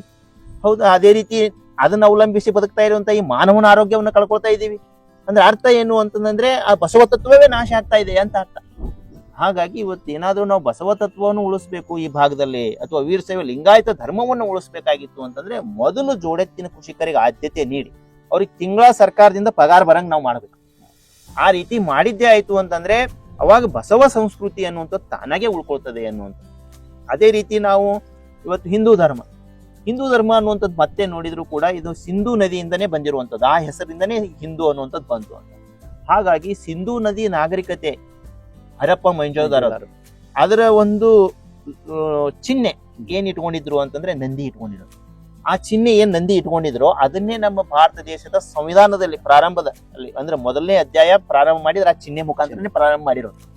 ಅಂದ್ರೆ ಅರ್ಥ ಏನು ಅಂತಂದ್ರೆ ನಾವು ಭಾರತೀಯರೆಲ್ಲರೂ ಕೂಡ ಒಂದು ಅಂತೇಳಿ ಎದ್ರ ಮುಖಾಂತರ ಹೇಳಕ್ ಸಾಧ್ಯತೆ ಇದೆ, ನಂದಿಯಿಂದನೇ ಹೇಳಕ್ ಸಾಧ್ಯತೆ ಇದೆ ಅಂತ. ಇವತ್ತು ನಾವು ನಂದಿನೇ ಮರೆತು ನಾವು ಭಾರತೀಯರು ಒಂದು ಅಂತ ಹೇಳಕ್ ಸಾಧ್ಯತೆನೇ ಇಲ್ಲ. ಅದು ಎಷ್ಟೆಲ್ಲ ನಾವು ಕಳ್ಕೊಳ್ತೀವೋ ನಾವು ಈ ಒಂದತ್ವ ಅನ್ನುವಂಥದ್ದು ದೂರ ಅಂತ. ಇವತ್ತು ನಾವು ನೋಡ್ರಿ ನೀವು ರಾಜಕೀಯ ವ್ಯವಸ್ಥೆಯಲ್ಲಿ ಸುಮಾರು ಇವತ್ತು ಗೊಂದಲಗಳು ಉಂಟಾಗತ್ತದ. ಇನ್ನು ಭವಿಷ್ಯ ಹೆಂಗದಪ್ಪ ಅನ್ನೋದು ದೊಡ್ಡ ಚಿಂತೆ ಒಳಗದಾರ. ಇವತ್ತು ದೊಡ್ಡ ಮಾನಸಿಕವಾಗಿ ಅನಾರೋಗ್ಯದ ಪೆಟ್ಟ ಯಾರಿಗೆ ಬಿದ್ದಿದ್ದಾದ್ರೆ ರಾಜಕೀಯ ನಾಯಕರಿಗೆ. ಇವತ್ತು ನೋಡ್ರಿ ನೀವು ಇವತ್ತು 4 ದಿವಸ ಚಂದಾಗಿ ಆಡಳಿತ ಮಾಡ್ತೀನಿ ಅಂದ್ರೆ ಅವಕಾಶ ಇಲ್ಲ. ಹೌದಾ? ಯಾಕಾಗ್ಯದ ಇದು? ಯಾಕಂತಂದ್ರೆ ಮಾನಸಿಕ ಇಲ್ಲ. ಹೌದಾ? ಯಾಕಾಗ್ಯದ ಇದು? ಯಾಕಂತಂದ್ರೆ ಮಾನಸಿಕ ಸ್ಥಿಮಿತತೆ ಹೋಗ್ತಾ ಇದೆ ಅಂತ. ಅಂದ್ರೆ ಅರ್ಥ ಆಗ್ತಾ ಇಲ್ಲ ಅಂತ, ಮುಂದೆ ಎಲ್ಲಿ ಅಂತ ಗುರಿನೇ ಇಲ್ಲ. ಅಂದ್ರೆ it is A goalless politics ಇವತ್ತು ನಡೀತಾ ಇರುವಂತದ್ದು. ಹಾಗಾಗಿ ಇಲ್ಲಿ ಒಂದು ಸ್ಪಷ್ಟವಾದಂತ ಒಂದು ಗುರಿ ಯಾವಾಗ ನಮಗೆ ಸಿಗ್ತದೆ ಅಂತಂದ್ರೆ ನಾವು ನಂದಿಯನ್ನು ನಾವು ಬೆನ್ನು ಹತ್ತಿದೀವಿ ಅಂತಂದ್ರೆ ಸ್ಪಷ್ಟವಾಗಿ ಸಿಗ್ತದೆ. ಹಾಗಾಗಿ ನಾವು ಇನ್ನೊಂದು ನಿಮ್ಗೆ ಹೇಳೋದಾದ್ರೆ ಪೂಜ್ಯ ಶ್ರೀ ಸಿದ್ದೇಶ್ವರಪ್ಪ ಅವರ ಒಂದು ಪೂರ್ವಾಶ್ರಮ ಮನೆ ಅಂದ್ರೆ ಬಿಜರ್ಗಿ ಗ್ರಾಮದಲ್ಲಿರುವಂತ ಮನೆಯಲ್ಲಿ ನಾವು ಒಂದು ಸಂಕಲ್ಪವನ್ನ ಮಾಡಿರೋದು, ಮುಂದಿನ 10 ವರ್ಷಗಳ 10 ಪಟ್ಟು ಇದು ಹೆಚ್ಚಿಗೆ ಆಗ್ಬೇಕು ಅಂತ.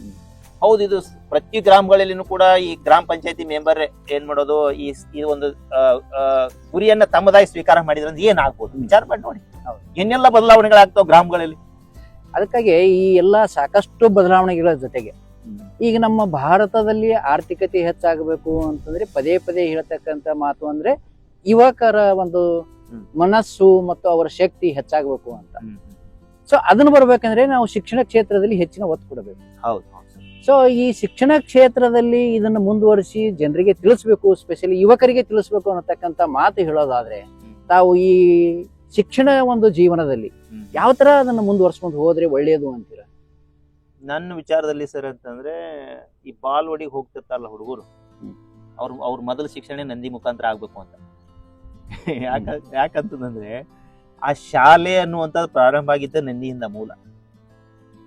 ಇದು ಏನಂತಾರೆ ನಂದಿ ವಿದ್ಯೆ ಅಂತ ಕರೀತಾರೆ.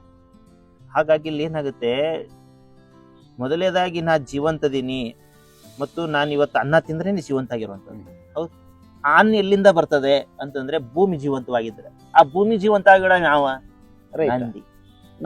ನಂದಿ ಜೋಡಿ ಕೃಷಿ ಮಾಡಿದ್ರ, ಅವ ರಾಸಾಯನಿಕ ಜೋಡಿ ಕೃಷಿ ಮಾಡಿದ್ರ ಮತ್ತು ಯಂತ್ರಗಳಿಂದ ಕೃಷಿ ಮಾಡಿದ್ರ ಅದು ಬರುದಿಲ್ಲ. ಅದು ಅಶುದ್ಧ ಆಗಿ ಏನೆಲ್ಲ ಆಗ್ಬೇಕು ಇವತ್ತು ಆಗಾಕತ್ತಿದಾವ. ರೈಟ್ ಸರ್, ನಾ ಹೇಳಾಕತ್ತದೆ. ಹಾಗಾಗಿ ಇಲ್ಲಿ ರಾಸಾಯನಿಕಗಳು ಬೇಡ, ಯಂತ್ರಗಳು ಬೇಡ ಅನ್ನೋದಕ್ಕಿಂತಲೂ ಏನ್ ಬೇಕು ಅಂತ ಬೆನ್ನತ್ತದೆ. ಹಾಗಾಗಿ ಇವತ್ತು ಕತ್ತಲು ಹೋಗ್ಲಾಡಿಸ್ಬೇಕಾಗಿತ್ತು ಅಂದ್ರೆ ಕತ್ಲನ್ನು ಹೋಗುದಿಲ್ಲ. ಕತ್ತಲು ಹೋಗ್ಬೇಕಾಗಿತ್ತಾನೆ ಬೆಳಕೆ ಬೇಕು. ಹಾಗಿದ್ರೆ ಇವತ್ತು ರಾಸಾಯನಿಕ ಹೋಗ್ಬೇಕು, ಯಂತ್ರಗಳು ಹೋಗ್ಬೇಕು ಅನ್ನುವಂಥದ್ದು ಕಾನ್ಸೆಪ್ಟ್ ಅಲ್ವೇ ಅಲ್ಲ. ನಮ್ಗೆ ನಂದಿಗಳು ಬೇಕು ಅಂತ.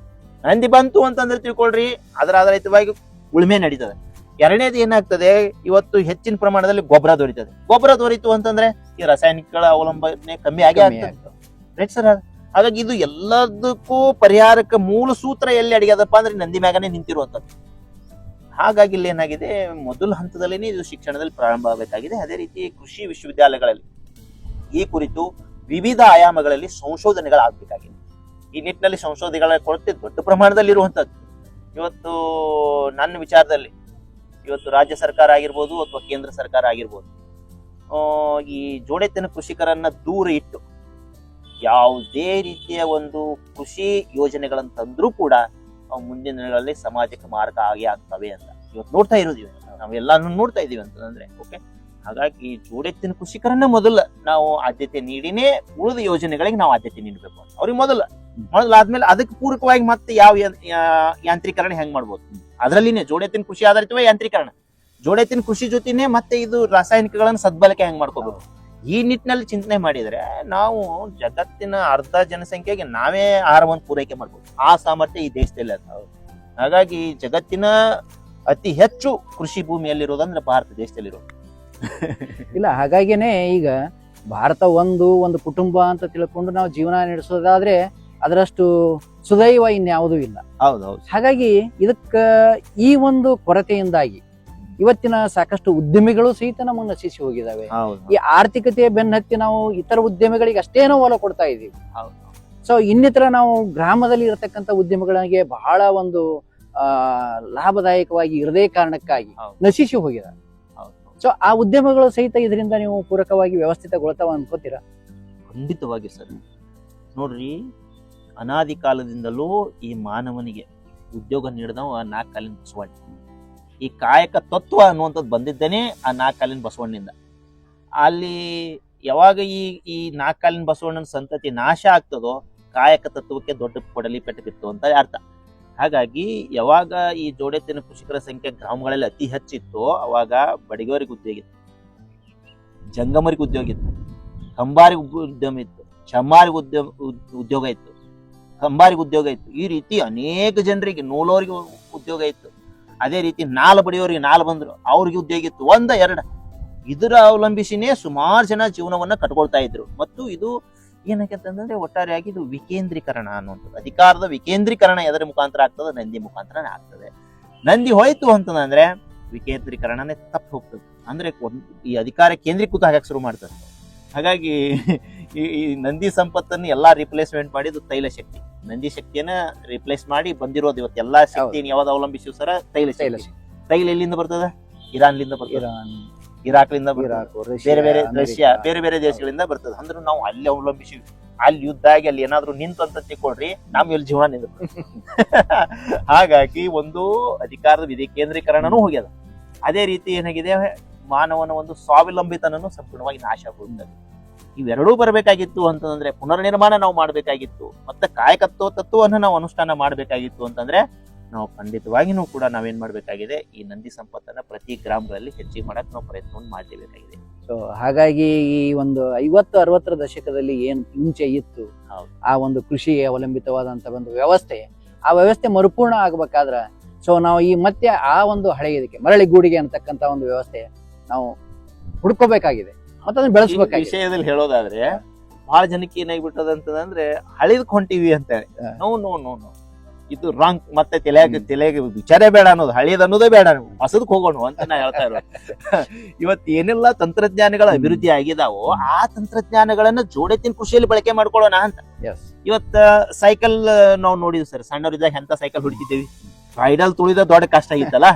ಓಕೆ, ಮುಂದ್ ಹೋಗ್ಬೇಕಾಗಿತ್ತಂದ್ರೆ ಅದು ಇವತ್ತು ಎಂತಾವ್ ಬಂದಾವು, ಒಂದ್ ಸರಿ ಪೈಡಲ್ ತುಳಿದ್ರೆ ಎಷ್ಟೋ ದೂರ ಹೋಗ್ತಾವ್ ಅಂತ ಸೈಕಲ್ಗಳು ಬಂದಾವ್. ಅಂದ್ರೆ ಏನಾಗ್ತದೆ, ಅಷ್ಟು ಮಾಡಿಫಿಕೇಶನ್ ಮಾಡ್ಕೊಂಡಿದೀವಿ ನಾವು ಎದ್ರ ತಂತ್ರಜ್ಞಾನ.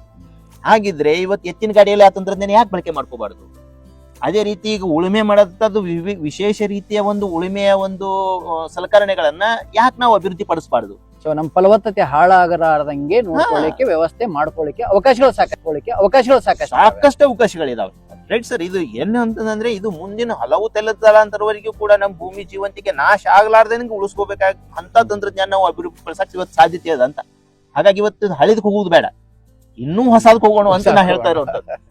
ಹೊಸ ಜನರಿಗೆ ಹೊಸ ಪರಿಕಲ್ಪನೆ ಹೊಸ ಅಂದ್ರೆ ಇವತ್ತು ಏನು ನಾವು ಹೊಂಟಿವಲ್ಲ ಹಳಿದ ಬಿಟ್ಟು ಹೊಸದಕ್ಕೆ ಹೋಗುದಂದ್ರೆ ಅಂದ್ರೆ ನಮ್ಮ ಕೊನೆನೆ ಅಂತ ಎಲ್ಲಾನು ಈ ನಾಗರಿಕತೆನೇ ಕೊನೆನೆ ಮಾಡ್ಕೊಂಡ್ಬಿಡ್ತೀವಿ ಅಂತ ನಂದಿ ಬಿಟ್ಟು ಹೋದ್ವಿ ಅಂತಂದ್ರೆ. ಹಾಗಾಗಿ ನಾವು ನಂದಿಯ ತಗೊಂಡು ನಾವು ತಂತ್ರಜ್ಞಾನಗಳನ್ನ ತಗೊಂಡು ಹೋದ್ವಿ ಅಂತಂದ್ರೆ ಇದಕ್ಕ ಸೀಮಿತತೆನೇ ಏನೋದಿಲ್ಲ. ನೀವು 100, 200, 400, 500 ಸಾವಿರಾರು ವರ್ಷ ಮುಂದೆ ಹೋಗ್ಲಿ, ಇದು ಜೀವಂತವಾಗಿನೇ ಉಳ್ಕೋತ ಬರ್ತದೆ ಅಂತ. ಹಾಗಾಗಿನೇ ಭಾರತ ದೇಶದ ಒಂದು ಸಂಸ್ಕೃತಿ ಏನಿದೆ, ಪುರಾತನವಾದಂತಹ ಸಂಸ್ಕೃತಿ ಅಂತ ಎದಕ್ಕೆ ಹೇಳ್ತೀವಿ? ಇದಕ್ಕೆ ನಂದಿ ಆಧಾರಿತವಾಗಿ ಕೃಷಿ ಮಾಡುವಂತರ ಸಂಖ್ಯೆ ಈ ಭಾರತ ದೇಶದಲ್ಲಿ ಅಧಿಕ ಪ್ರಮಾಣದಲ್ಲಿ ಇತ್ತು, ಇವತ್ತು ಇದೆ. ಹಾಗಾಗಿ ಮುಂದೆ ಅದನ್ನ ನಾವೇನ್ ಮಾಡ್ಬೇಕಾಗಿದೆ, ಉಳಿಸ್ಕೊಂಡು ಹೋಗ್ಬೇಕಾಗಿದೆ ಅನ್ನೋದು. ಸೊ ಹಾಗಾಗಿ ಸಾಕಷ್ಟು ವಿಚಾರಗಳನ್ನ ಗುರು ಶಿಷ್ಯರ ಪರಂಪರೆಯಿಂದ ಪ್ರಾರಂಭವಾಗಿ ಉದ್ಯಮ ಒಂದು ಸ್ಥಾಪನೆ ಮರುಸ್ಥಾಪನೆಗೆ ಅಥವಾ ಮತ್ತು ನಾವು ಹೊಸತನಕ್ಕೆ ನಾವು ಕಾಲಿಡಬೇಕಂತ ಆಸೆ ಇಟ್ಟುಕೊಂಡು ಮುಂದುವರಿತಕ್ಕಂತ ಈ ಅಭಿಯಾನ, ಇದಕ್ಕೆ ತಾವು ಇನ್ನು ಮುಂದೆ ಅಥವಾ ಇನ್ನು ಹೊಸದಾಗಿ ಇದಕ್ಕೆ ಜೋಡೆತ್ತನ್ನು ತರತಕ್ಕಂತ ಜನ ಅಥವಾ ಇದ್ದಂತ ಈ ಜೋಡೆತ್ತಿನ ರೈತರುಗಳನ್ನ ಉಳಿಸ್ಕೊಂಡು ಹೋಗ್ಬೇಕನ್ನತಕ್ಕಂಥ ಒಂದು ಅಭಿಪ್ರಾಯ, ಇದನ್ನೆಲ್ಲನ ಒಟ್ಟಿಗೆ ಸೇರಿಸಿದರೆ ತಮ್ಮ ಒಟ್ಟಾರೆ ಸಾರಾಂಶ, ಈ ಅಭಿಯಾನದ ಒಂದು ಸಾರಾಂಶ ಜನರಿಗೆ ಏನ್ ಕಿವಿ ಮಾತು ಹೇಳಕ್ ಇಷ್ಟಪಡ್ತೇವೆ? ಒಟ್ಟಾರೆಯಾಗಿ ಈ ನಂದಿ ಕೂಗು ಅನ್ನುವಂತ ಅಭಿಯಾನವನ್ನ ಪೂಜ್ಯ ಶ್ರೀ ಸಿದ್ದೇಶ್ವರಪ್ಪ ಯಾವುದೋ ರೀತಿ ಒಂದು ನಮಗೆ ಆಂತರಿಕವಾಗಿ ಹಣದು ಸುಮಾರು ಜನ ಜೋಡಣೆ ಮಾಡ್ತಾ ಹೋಗಿದ್ದಾರೆ. ಇದರಲ್ಲಿ ಡಾಕ್ಟರ್ ಚಂದ್ರಶೇಖರ್ ಬಿರಾದರ್ ಅವರು ಅಂತಾರಾಷ್ಟ್ರೀಯ ವಿಜ್ಞಾನಿಗಳು ಇದರಲ್ಲಿ ಸಂಪೂರ್ಣವಾಗಿ ತೊಡಗಿಸ್ಕೊಂಡರು. ಇನ್ನೊಬ್ರು ಅಂತಾರಾಷ್ಟ್ರೀಯ ಉದ್ಯಮಿದಾರಿದ್ದಾರೆ ಮಲ್ಲಿಕಾರ್ಜುನ ಕೋರಿ ಅಂತ, ಅವ್ರು ಇದರಲ್ಲಿ ತೊಡಗಿಸ್ಕೊಂಡಿದ್ದಾರೆ. ಅದೇ ರೀತಿ ಕೃಷಿ ವಿಶ್ವವಿದ್ಯಾಲಯ ಧಾರವಾಡದ ವಿಶ್ರಾಂತ ಕುಲಪತಿಗಳಾದಂತಹ VI ಬೆಣಗಿ ಸರ್ ಅವರು. ಈ ರೀತಿ ಸುಮಾರು ಜನ ಏನಾಗಿದ್ದಾರೆ ವಿಜ್ಞಾನಿಗಳು ಕೂಡ ಇದರಲ್ಲಿ ಸಕ್ರಿಯವಾಗಿ ಪಾಲ್ಗೊಂಡು ಇದಕ್ಕೆ ಬೆಂಬಲವನ್ನು ನೀಡ್ತಾ ಬಂದಿರೋ ಸರ್ ಅಂತ. ಯಾಕೆ ಇದ್ರು ಅವರೆಲ್ಲನೂ ಬೆಂಬಲ ನೀಡಿದ್ರು ಅಂತಂದ್ರೆ ಒಂದು ಹಂತದ ಅರಿವು, ಎದ್ರ ಮ್ಯಾಲ ನಿಂತದ ಅನ್ನುವಂಥದ್ದು ಅವ್ರಿಗೆ ತಿಳಿತು ಅಂತ. ಹಾಗಾಗಿ ಇಲ್ಲಿ ಏನಾಗಿದೆ, ಇತರರು ಕೂಡ ಏನಾಗಬೇಕಾಗೈತೆ, ಅವರು ಒಂದು ಸ್ಫೂರ್ತಿಯನ್ನು ಪಡೆದು ಹೌದಪ್ಪ ನಾವು ಇದರಲ್ಲಿ ಒಂದುಗೂಡಬೇಕು ಅನ್ನುವಂಥದ್ದು ಮೊದಲು ವಿಜ್ಞಾನಿಗಳಿಗೆ ಎಲ್ಲರಿಗೂ ಕೂಡ ಬರಬೇಕಾಗಿದೆ. ಒಂದನೇದು. ಇನ್ನು ಎರಡನೇದು ಮುಖ್ಯವಾಗಿರುವಂಥ ಅಂಶ ಅಂತಂದ್ರೆ, ಇದು ಪ್ರತಿಯೊಬ್ಬರು ಕೂಡ ಏನಾಗಬೇಕಾಗಿದೆ, ತಮ್ಮ ಹಂತದಲ್ಲಿ ಜಾಗೃತಿಯನ್ನು ಮೂಡಿಸೋ ಪ್ರಯತ್ನವನ್ನು ಮಾಡಬೇಕಾಗಿದೆ. ಈ ಜಾಗೃತಿ ಮೂಡಿಸಕ್ಕೆ ಒಂದು ಅವಕಾಶ ಇರುವಂಥದ್ದು ಒಂದು ಮಠಮಾನ್ಯಗಳಿಗೆ, ಇನ್ನೊಂದು ಸರ್ಕಾರಿ ನೌಕರಿಗೆ. ಸರ್ಕಾರಿ ನೌಕರಿಗೆ ಏನಿದೆ, ಒಮ್ಮೆ ಅವ್ರು ಏನಾದರೂ ನೌಕರಿ ಸೇರಿದ್ರು ಅಂತಂದ್ರೆ ಸಾಯ್ತನ ಅವ್ರಿಗೆ ಪಗಾರ ಇರುವಂಥದ್ದು, ಮತ್ತು ಗಂಡ ಸತ್ತಂದ್ರೆ ಹೆಂಡತಿಗೂ ಪಗಾರ, ಮತ್ತು ಅದು ಇನ್ನೂ ಸೇವೆಯಲ್ಲಿ ಇರುವಾಗ ತೀರ್ಕೊಂಡ್ರೆ ಅವ್ರ ಮಕ್ಕಳಿಗೂ ಕೂಡ ಏನಿದೆ ನೌಕರಿ. ಈ ರೀತಿ ಅವರಿಗೆ ಆರ್ಥಿಕ ಭದ್ರತೆ ನೀಡುವಂತ ಕಾನೂನು ಇರುವಂತ. ಆದ್ರೆ 365 ದಿವಸ ಜೋಡೆತ್ತು ಕಟ್ಟಿ ಕೃಷಿ ಮಾಡ್ತಿರ್ತಾನೆ, ರೈಟ್ ಸರ್. ಅವ್ರದ್ದು ಮಕ್ಕಳು ಮತ್ತು ಹೆಂಡತಿನೂ ಕೂಡ ಅದಕ್ಕೆ ಸಹಕಾರ ನೀಡಬೇಕು, ಅವರು ಶ್ರಮ ಪಡ್ಬೇಕು, ಅಂದ್ರನೇ ಜೋಡೆತ್ತಿನ ಕೃಷಿ ಉಳಿಸಿರ್ತದೆ, ರೈಟ್ ಸರ್. ಆದ್ರೆ ಅವ್ರಿಗೆ ನಾವು ಯಾವ ರೀತಿ ಆದಾಯಕ ಬದ್ಧತೆಯನ್ನು ನೀಡಿದ್ವಿ, ಯಾವ ಕಾನೂನು ಅದ, ಯಾವ ಯೋಜನೆ ಅದ, ಯಾವುದು ಲಶೂನ್ಯ ಅಂದಾಗ ಅವ ಅದನ್ನ ತ್ಯಜಿಸಿ ಎಲ್ಲಿ ಒಂದು ಆರ್ಥಿಕ ಭದ್ರತೆ ಇತ್ತು ಅಂತಂದ್ರೆ, ಎಲ್ಲೋ ಒಂದು ಕೂಲಿ ಕೆಲಸ ಇತ್ತು ಅಲ್ಲಿ ಹೋಗ್ತಾರೆ. ಈಗ ಎಲ್ಲರೂ ಮಾಡ್ತಾ ಇರೋದು ಅದನ್ನೇ. ಕೂಲಿ ಮಾಡಿದ್ರೆ ಏನಿದೆ, 400-500 ರೂಪಾಯಿ ಪಗಾರ ಅದ. ಇವಾಗ ಜೋಡೆತ್ ಕಟ್ಕೊಂಡು ಕಿಸಿಂದ 6 ತಿಂಗಳು ವರ್ಷಗಟ್ಲೆ ಕೆಲಸ ಮಾಡಿದ್ರೆ ಅದ್ರ ಹಾಕಿದಷ್ಟು ಅವನಿಗೆ ಏನೂ ಬರೋದಿಲ್ಲ ಅಂದ್ರೆ ಅದನ್ನ ಯಾಕೆ ಕಟ್ತಾನ? ಹಾಗಿದ್ರೆ ಅದನ್ನ ಮಾಡ್ತಾನ, ಮಾಡಿದ ಕೂಡ ಅವೆಲ್ಲ ಕಸಾಯಖಾನೆಗೆ ಹೋಗ್ತಾವು. ಕಸಾಯಖಾನೆಗೆ ಹೋಯ್ತು ಅಂತಂದ್ರೆ ಏನಾಗತ್ತದ ಇವತ್ತು ಪರಿಸ್ಥಿತಿ ಅಂದ್ರೆ, ಭಾರತ ದೇಶ ವಿಶ್ವದಲ್ಲಿ 2ನೇ ದೊಡ್ಡದಾದಂತ ಮಾಂಸ ರಫ್ತನ್ನ ಮಾಡುವಂತ ದೇಶ. ಇದಕ್ಕೆ ಮೂಲ ಕಾರಣ ಅಂತಂದ್ರೆ ನಾವು ಇದನ್ನ ನಿರ್ಲಕ್ಷ್ಯ ಮಾಡಿರೋದು ಅಂತ, ಜೋಡೆತ್ತಿನ ಕೃಷಿಯನ್ನೇ ಸಂಪೂರ್ಣವಾಗಿ ನಿರ್ಲಕ್ಷ್ಯ ಮಾಡಿರುವಂತದ್ದು. ಹಾಗಾಗಿ ಇಲ್ಲಿ ಏನಾಗಬೇಕಾಗಿದೆ, ಪ್ರತಿಯೊಬ್ಬರ ಲಕ್ಷ್ಯ ಇದ್ರ ಕಡೆ ಮೂಡ್ಲೇಬೇಕಾಗಿದೆ. ನಂದಿ ಸಂಪತ್ತು ಉಳಿದ್ರೇನೆ ನಮಗೆ ಮುಂದೆ ಸರ್ಕಾರಿ ನೌಕರಿಗೂ ಕೂಡ ಪಗಾರ ಸಿಗ್ತದೆ ಅಂತ. ಹೀಗಾಗಿನೇ ನಾನೇನ್ ಮಾಡಿರೋದು, ಒಂದು ಸರ್ಕಾರಿ ನೌಕರಿಯಲ್ಲಿದ್ದೆ, ಅದನ್ನ ರಾಜೀನಾಮೆಯನ್ನ ನೀಡಿ ಈ ಕೆಲಸಕ್ಕೆ ಬಂದಿರೋದು. ಕಾರಣ ಏನಂತಂದ್ರೆ, ಮುಂದೆ ನೀವು ಪಗಾರ ಸಿಗಕ್ಕೆ ಸಾಧ್ಯತೆನೇ ಇಲ್ಲ, ಇದು ಅಷ್ಟೇ ಸ್ಪಷ್ಟ ಇರುವುದು ಅಧಿಕಾರವೇ. ಹಾಗಾಗಿ ನಾ ಕೊನೆಯಲ್ಲಿ ಹೇಳೋದಾದ್ರೆ, ಇದು ಪ್ರತಿಯೊಬ್ಬರ ಜವಾಬ್ದಾರಿ. ಹಾಗಾಗಿ ಯಾರೆಲ್ಲ ಈಗ ಉದ್ದಿಮೆದಾರಿದ್ದಾರೆ, ಅದರಲ್ಲಿನೂ ಕೂಡ ಈ ಶುಗರ್ ಕೇನ್ ಫ್ಯಾಕ್ಟರಿ ಆಗಿರ್ಬೋದು, ರೈಸ್ ಮಿಲ್ಸ್ ಆಗಿರ್ಬೋದು, ದಾಲ್ ಮಿಲ್ಸ್ ಆಗಿರ್ಬೋದು, ನೋಡ್ರಿ ಅವ್ರ ಭವಿಷ್ಯ ನಿಂತಿರೋದನ್ನೇ ನಂದಿ ಸಂಪತ್ತಿನ ಮೇಲೆ ನಿಂತದ. ನಂದಿ ಸಂಪತ್ತನೇ ಹೋಗಿ ಇಲ್ಲಿ ಇಳುವರಿನೇ ಕುಂಠಿತ ಆಯ್ತು ಪ್ರತಿಯೊಂದು ಅಂತಂದ್ರೆ, ಇವ್ ಯಾವ ಕಾರ್ಖಾನೆಗಳನ್ನ ನಡ್ಸಕ್ ಸಾಧ್ಯತೆ ಇದೆ? ಎಲ್ಲಾನು ನಿಂದಿರ್ತಾವ. ಇನ್ನು 5-6 ವರ್ಷನಾಗನೆ, ಬಹಳ ದಿವಸ ಇಲ್ಲ. ಆನಿ ಬಾರ್ ಆನಿಗೆ, ಇರುಬಿ ಬಾರ್ ಇರುಬಿಗೆ, ರೈಟ್ ಸರ್. ನಾವು ನೋಡ್ತಾ ಇದೀವಲ್ಲ ಸರ್, ಈಗ ಏನಾಗ್ತಾ ಇದೆ, ಕಬ್ಬು ಶುಗರ್ ಫ್ಯಾಕ್ಟರಿಗಳು ಹೆಚ್ಚಾಗ್ತಾ ಇದೆ.